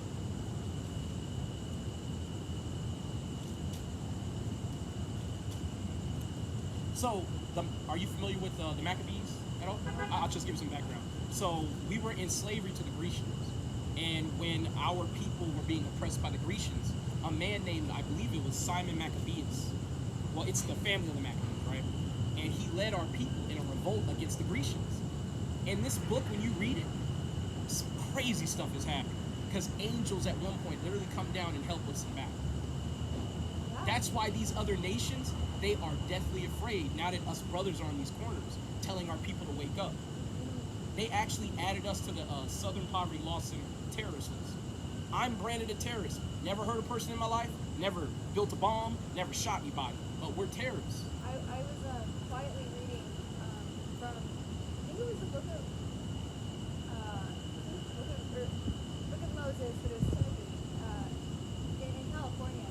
And I was waiting for a Greyhound to actually come home, and they called the police on me, and they were like treating me like suspect. And that was the first time I actually felt happy, because it was like, I'm in the right. For the first time they're not giving me like they're not assuming that I am the white man like them. Like, they're giving me all of like the ins of like, because they do, like we see a white woman and they feel one of the most easily corruptible, because they offer protection and wealth, and we're told that we have no power in ourselves. And it's just a very confusing little bit to feel that the people that I fight against do now see me as A threat. threat. It's not good. Yeah.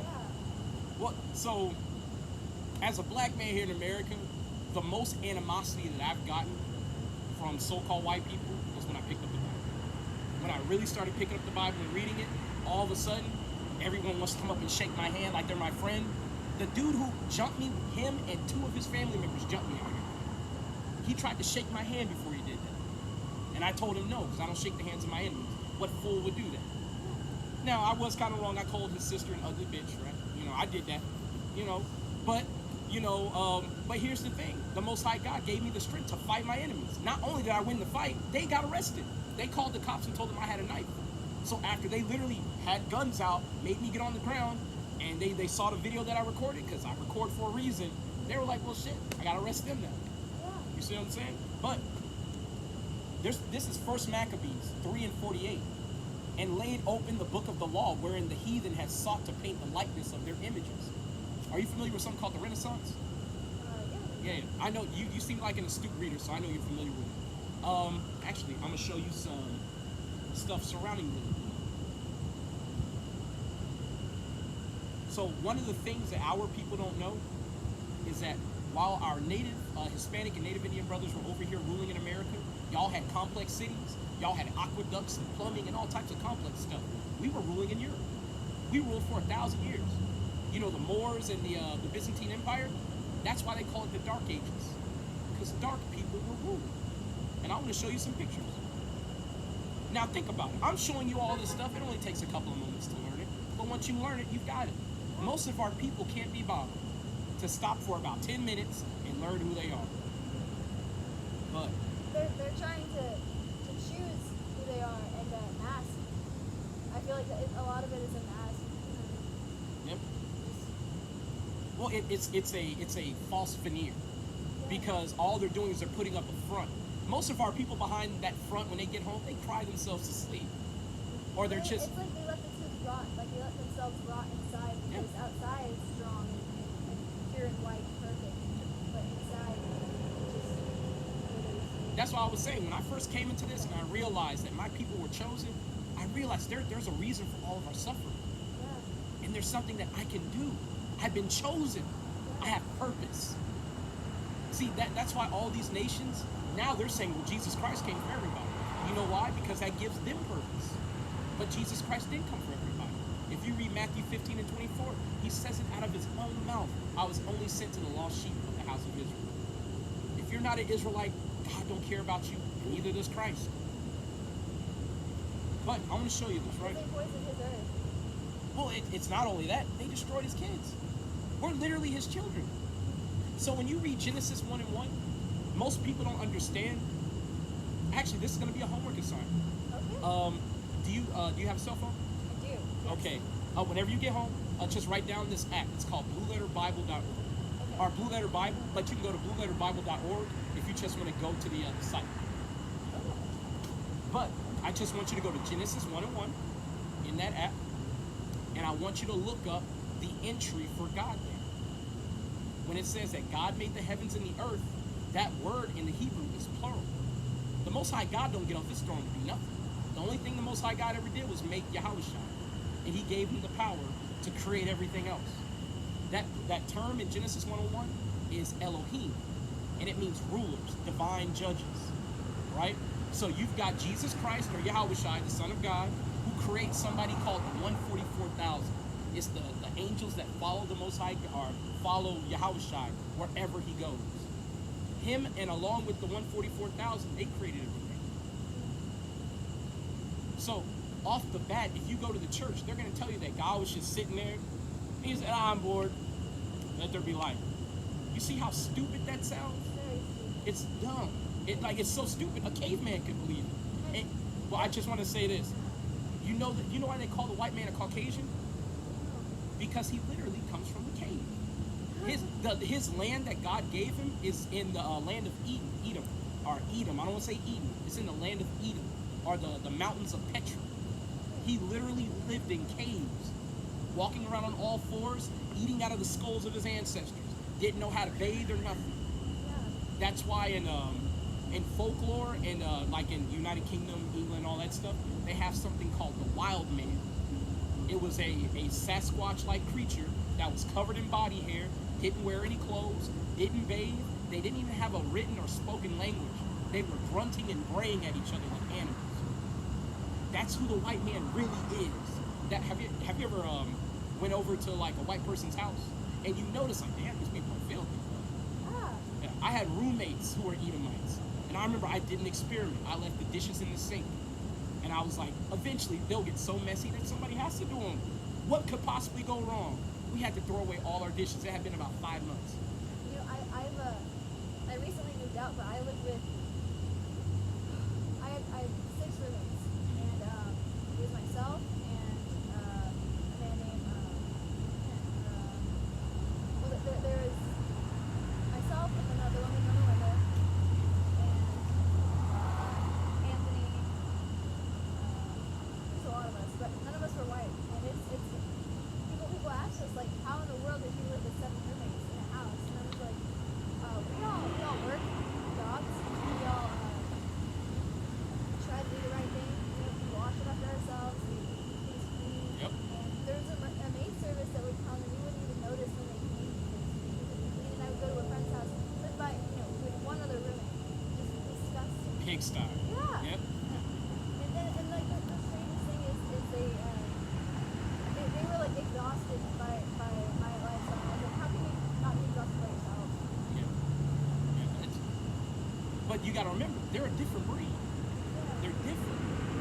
And that's why our people have to understand. We try to come up with all these different reasons to be together. I'm going to show you in the Bible that God literally divided the nations. I'm going to show it to you, but I'm going to show you this first.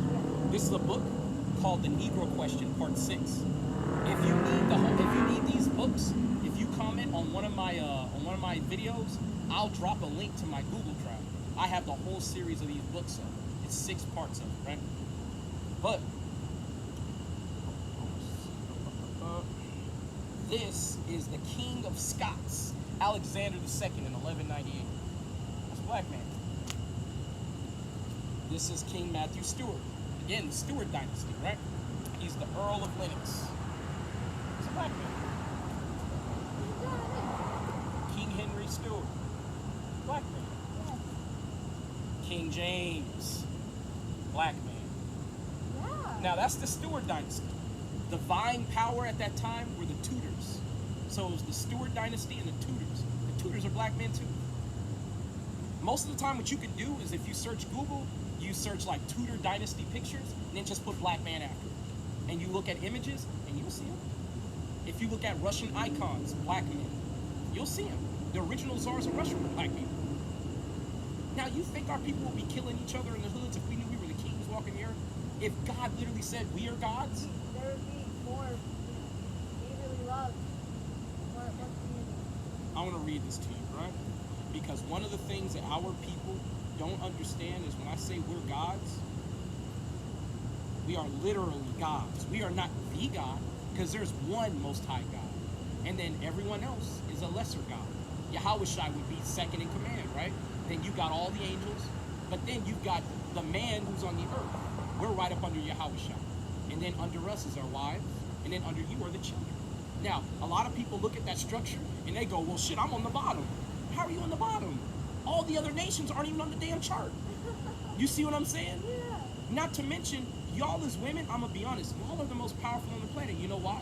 Because if you're in good standing with your husband will run through hell for you. That's why when women say that, oh man, serving my husband is slavery, you don't understand how powerful your husband could be if you empower him and build him up and don't tear him down. And not to mention if he understands what he's supposed to be doing. But this is Psalms 82 and 6. I have said ye are gods, and all of you are children of the Most High. He's not talking to everybody. Because the very next chapter, Psalms 83, he names all the heathen as the enemies of God and the Israelites. Most of our people don't bother to read the Old Testament. And that's no slight to you. No one told you to read it. No one ever told me to read the Old Testament. And when I sat in church as a small boy, I'd be sitting there trying to read it. I'm like, I don't know what the hell this is talking about. But there's in the New Testament, I believe it's Saint Philip. There's an Ethiopian eunuch in the desert. And he's on his way back to Jerusalem, right? He's an Israelite, though he comes from Ethiopia. And he's reading the book of Isaiah, because during that time, the books were on parchments, right? He's reading the book of Isaiah, and something in the spirit tells Philip to go to that man and ask him what he's reading. And when he goes to that man and he asks him, he says, knowest thou what thou readest? And he says, how should I? Except some man teach me. So literally, in order to understand this book, you need an elder to teach you. Because there's many things in this Bible that you're not going to just figure out unless God is dealing with you and giving you knowledge. And that can happen, but let's be practical. Why does God have to do a miracle when you can just get up on a Sunday and come see a person like me? I'm standing right here. See what I'm saying?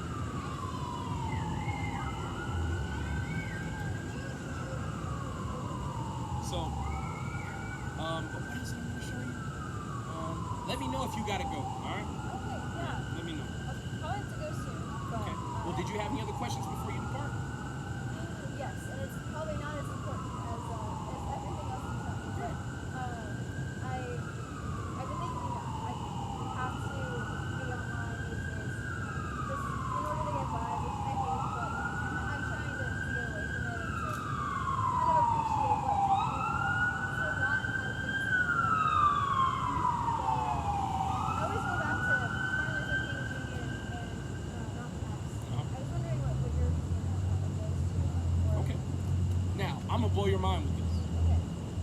Martin Luther King spent most of his civil rights career fighting to integrate. Have you heard the Burning House speech? No, I haven't. Write that down. You want to read it. So, Martin Luther King, before he was killed, he gave a speech called the Burning House speech. And he said, I feel I integrated my people into a burning house. So he brought us close to the white man, we integrated, and what did we lose? We lost all the ownership to our businesses. Many of us lost our homes. Many of us lost farmland. We lost everything. And now we are dependent upon our enemy for one of all things. So at the end of his career, he literally turned around and said, get away from these people.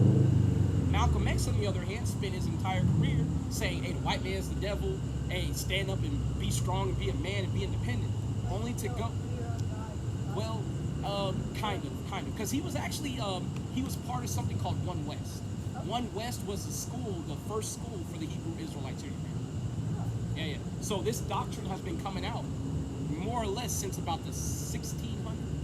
There's always been a small remnant of Israelites who knew who they were and kept the traditions, even though they kept it under wraps, right? But in the 1960s, you had a school called One West, and Malcolm X was in that school. He knew we were the children of God. But Malcolm X was a Muslim, right? When he made a pilgrimage to Mecca, he came back here saying, I saw white Muslims and black Muslims and all types of Muslims. We should be together. Who does that sound like? Martin Luther King. Yeah. So at the end of his career, they traded places. Yeah. Wow. Okay. See, most people don't know that. That's why you have brothers walking around trying to be in the Nation of Islam, trying to be a Muslim. You know, they idolize Malcolm X, not understanding that Malcolm X literally was a turncoat at the end. And Martin Luther King was the one who eventually got it right. Martin Luther King also made a journey to Jordan, and he was in communications with the president of Jordan at the time. And he actually had an opportunity through the president of Jordan to relocate black people back to Jordan. You know why? Because the heathen over there know who we are. And they've been trying to do right by us. Some of them have. It wasn't just him. What was his name? Muammar Gaddafi. You know, he was working with Minister Farrakhan to try to funnel billions over to black people here in America. No. Yeah. Wow. That's one of the reasons why they killed him. Muammar Gaddafi was also trying to create something called the Afrera, or the African dollar, where they were going to get a bunch of gold and they were going to have money based on the gold standard, and they were going to stop accepting dollars and stop doing business in dollars.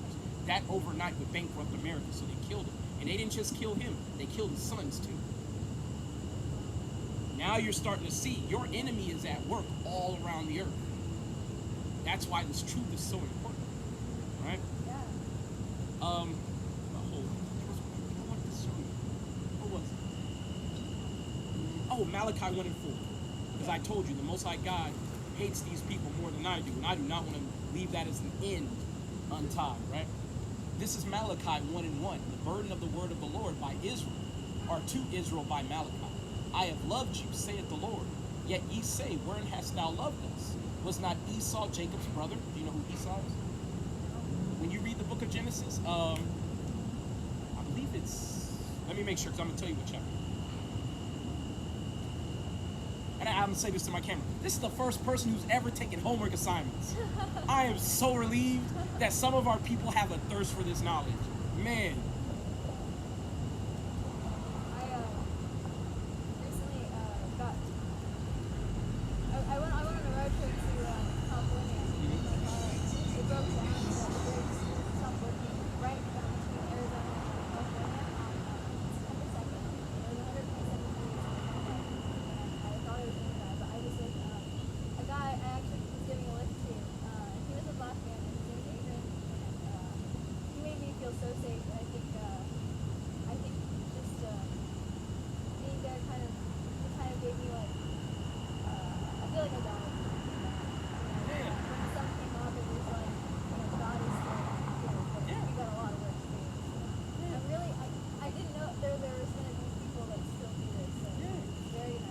Everywhere, sister. I will learn. I will. So it's going to be Genesis 25.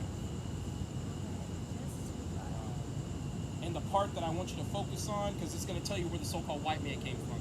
It's going to be verse 22 all the way down to 34. So it talks about from 22 through about 26, the birth of Jacob and Esau and the nature of that. And then it talks about from 30 to 34, Esau selling the blessing to Jacob for a bowl of soup. The white man is so stupid, he sold the kingdom of heaven to Jacob, our forefather, the father of the Israelites, for a bowl of soup. Now, if you read, actually, and this is the other one I want you to read too. It's going to be in Genesis. You must understand, you are the first student, so you're going to get a lot of homework. You know what I'm saying? You got to understand. But it's going to be in Genesis 27. So Genesis 27 basically talks about how Jacob collected the birthright. Because just like the white man, he promised something, and then at the last, he tried to go in and take it. Because the birthright is usually bequeathed unto the children as the father's about to die. So as Isaac was laying dying, Esau had plans to go in and basically get the birthright. But Rebecca, Jacob's mother, and Esau's mother, she loved Jacob more than Esau. Because every parent has their favorite, even if they don't And she basically told Jacob, like, look, you need to get in there and get that blessing, and this is how you're going to do it. Because at that point, Isaac's sight was failing him. So Esau was a man of the field. So Rebekah had him put on some skins of animals to feel hairy like his brother. And he smelled like his brother because of the skins. And then she cooked some venison, which was Isaac's favorite dish. And he served that venison to Isaac, and Isaac was like, shit, works for me. That's Esau. So he got the blessing from Jacob. And then right as Jacob got the blessing and he was leaving, Esau came in to get it. And that's when Esau found out that Jacob had taken the blessing. And that's when he gets the blessing to rule by the sword. How's the white man conquered every nation? With the sword. Yeah. And as a result, he enjoys the fatness of the earth, the dew of heaven. That was literally the blessing that he got from Isaac, to rule by the sword.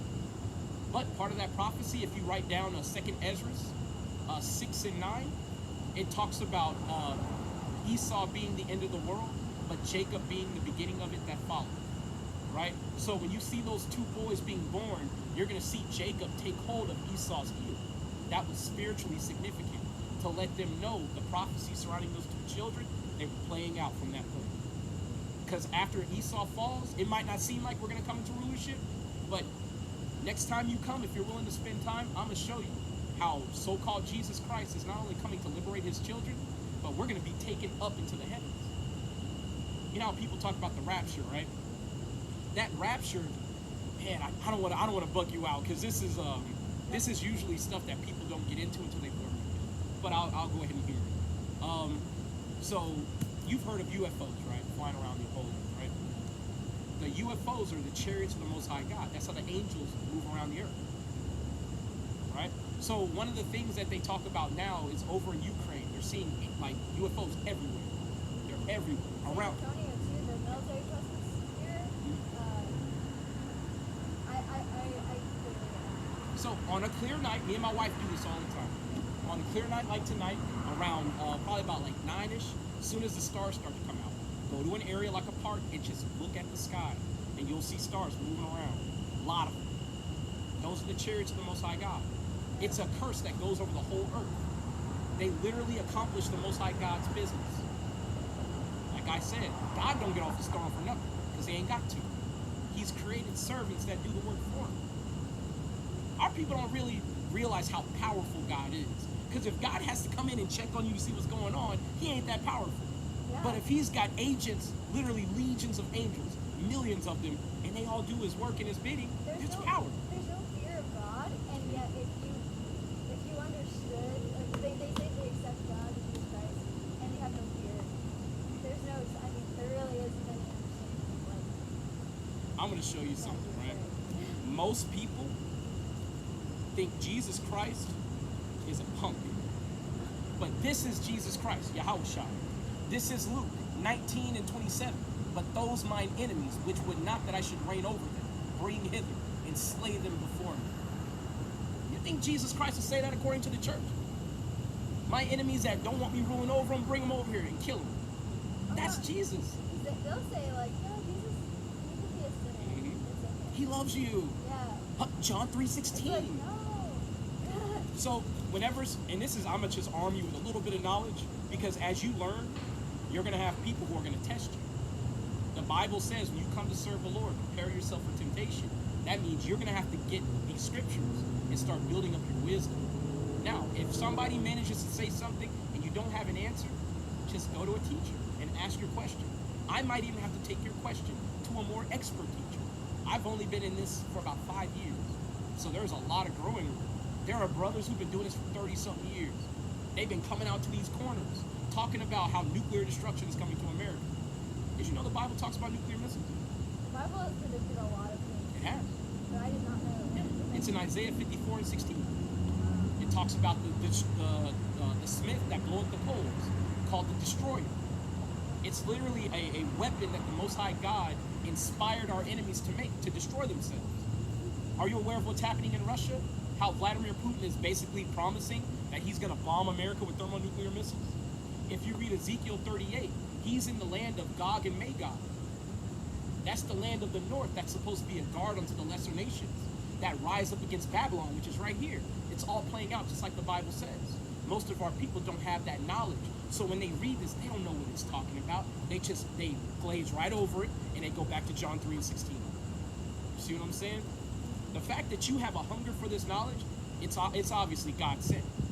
Yeah. Because why would an 18-year-old person really care about the Bible other than the Most High saying, you know what, it's time for you to wake up. Same reason why I woke up. I definitely woke up. And, All praises. and I knew I woke up. And I didn't know it was a dream. All praises. I'm so glad that other people are awake to learn from. Because, you know, it is like, I feel like I got drawn. Like, I had my whole life, just, I thought I knew what I was doing, and then I woke up, and it was like, what do I do now? Yeah. And so it's Keep great. the commandments. Yeah. That's all you got to do. And if you just want general reading, read the Old Testament. Just remember, I want to show you something before you go, because I think you need to know how to read the Bible, right? Yes, I would love to. One of the things that people don't know is that this book is sealed. What I mean by sealed, it's almost like it's encrypted, right? You can read this book cover to cover and not have a clue about what's going on. And there's a reason for that. This is Isaiah 28 and 9. Whom shall he teach knowledge? And whom shall he make to understand doctrine? Them that are weaned from the milk and drawn from the breasts. For precept must be upon precept. When I read a verse, then I'll go to another verse to support it, right? So, for precept must be upon precept. Precept upon precept, line upon line upon line, here a little and there a little. I'm going to demonstrate how that works, right? I'm going to give you the basic breakdown to John 3 and 16, because people are going to be coming at you with that. God so loved the world that he gave his only begotten son. It's not that it's not true. You got to understand what the world is in the Bible. The world is not the whole earth. Every time. Sometimes it is, but it ain't every time. Right? And this will be the... The world is... I'm gonna explain it. Just so you're gonna write down John 3 and 14 through 16. 14 through 16. And I'm gonna read it and I'm gonna go through the breakdown with you. Okay? So this is John 3 and 14. And as Moses lifted up the serpent in the wilderness, even so must the Son of Man be lifted up, that whosoever believeth in him shall not perish, but have everlasting life. For God so loved the world that he gave his only begotten Son, that whosoever believeth in him should not perish, but have everlasting life. Now, that part where it says, as Moses lifted up the serpent in the wilderness, what is that talking about? Now, I know you likely don't know, and that's okay. So, it's in Numbers 21. Most people don't know this, but if you get the right Bible, it's right there. It's showing you. See, a lot of this stuff is not a secret.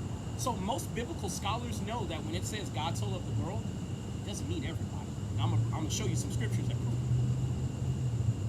So we're gonna go to Isaiah 45, and I believe it's 7.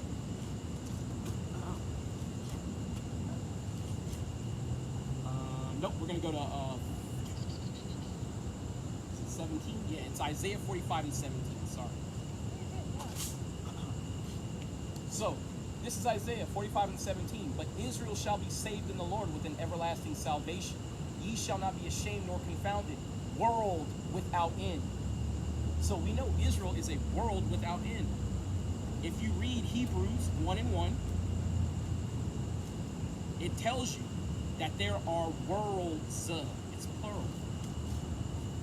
This is Hebrews 1 and 1. God, who at sundry times and in diverse manners spake in times past unto the fathers by the holy prophets, or by the prophets, hath in these last days spoken unto us by his Son, whom he hath appointed heir of all things, by whom also he made the worlds. It's plural. So now you're starting to see the concept of world is not the concept that we have in modern day. So a world is a collection of like things. The word in the Greek is called cosmos. Right? Now I'm gonna go to Numbers 21, and I'm going to show you. It actually explains how when, I guess you could say propaganda of we're all in the same world, we all have to work together. They're telling us we have to lie with the devil too. It's like, you shouldn't have to believe that, because you don't have to. Well, it's dishonest because they know what their true ambition is. And And that's to get nearer to God's people, to exploit us more. And that's what they've done. See, most of our people, they can't envision God wanting to separate us. I want to bring that out before you go, just to let you know, God separated the nations. Because what did God do with the Tower of Babel? He confused everybody's language, and he told them to spread out. He dispersed everybody.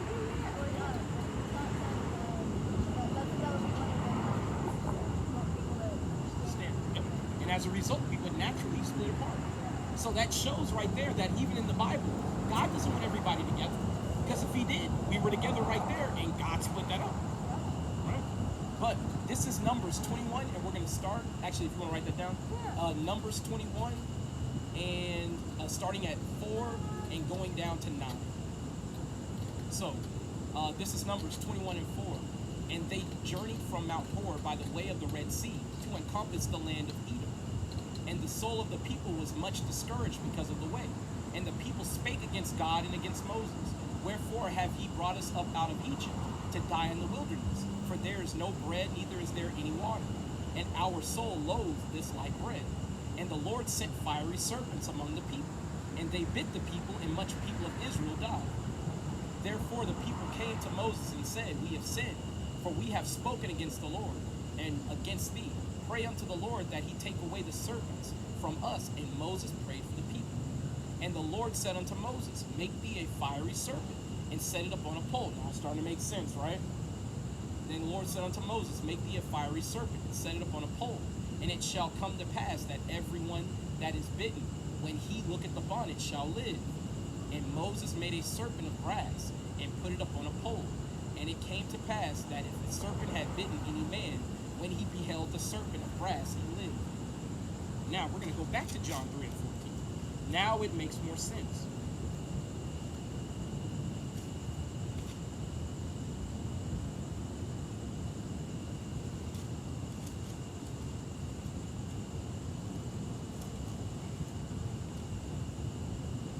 This is John 3 and 14. And as Moses lifted up the serpent in the wilderness, now you know what that serpent is, that brass serpent that he lifted up for who? For the people, right? The Israelites.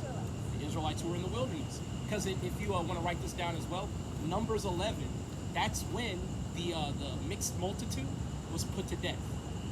Okay. Because when we went originally out into the wilderness, we did have some Egyptians with us and some heathen who had cleaved onto us. But when we were in the wilderness, they started lusting after the things that were in Egypt. And the Most High God was like, man, these people are causing my people to go astray. So he just killed them. And then he made us bury them. Our people don't realize God gangster, man. Yeah. God was like, okay, you want to step between me and my people? I killed you, now my people bury them. Yeah. And no, if you keep stepping the wrong way, I'll kill you too. Our power is nothing to be fucked with. I'm just going to say it the way it is. But, and as Moses lifted up the serpent in the wilderness, even so must the Son of Man be lifted up, that whosoever believeth in him should not perish, but have eternal life. For God so loved the world. That world in Isaiah 45 and 17, Yes. being Israel. Yeah. For God so loved the world that he gave his only begotten Son, that whosoever believeth in him should not perish but have everlasting life. That's why Jesus Christ himself in Matthew 15 and 24 said he was only sent to the Israelites. You see how it harmonizes? See, when people say God loves everybody, then you have to explain to me certain prophecies like the one in Obadiah 1 and 18, where the Edomites are supposed to be wiped out of existence. How can God do that if he loves them? I'm starting to see. All praise. I'm gonna give you one. I'm gonna come back here probably with a friend. Yep. But I have I met someone who he used to make music for himself, and it was very angry, very very angry music. Just not definitely not praising God. Honestly, just praising himself and God and all that kind of stuff.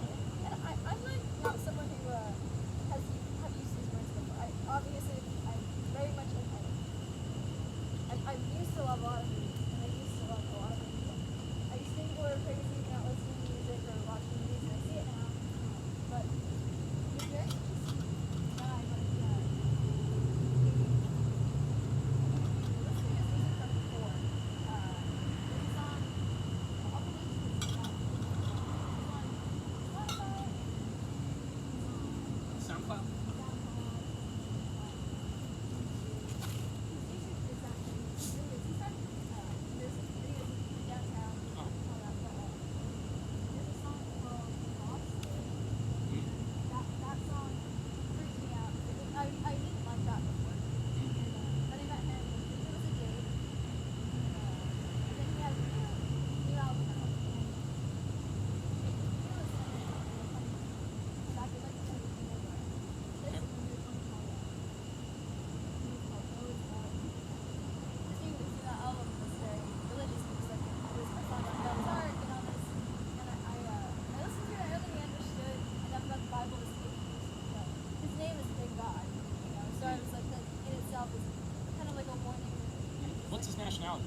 black. He's but, black? Yes. But his father's black, so I don't know. He's black. He's an Israelite. But the Bible says we have a zeal for God, but not according to knowledge. See, a lot of times we sin against God because we don't know any better. You know what I'm saying? Yeah. You know, we'll blaspheme the Most High God by saying, putting God's name on wickedness and abominable things, not understanding that God's going to require that of you one day. You're going to have to give an answer.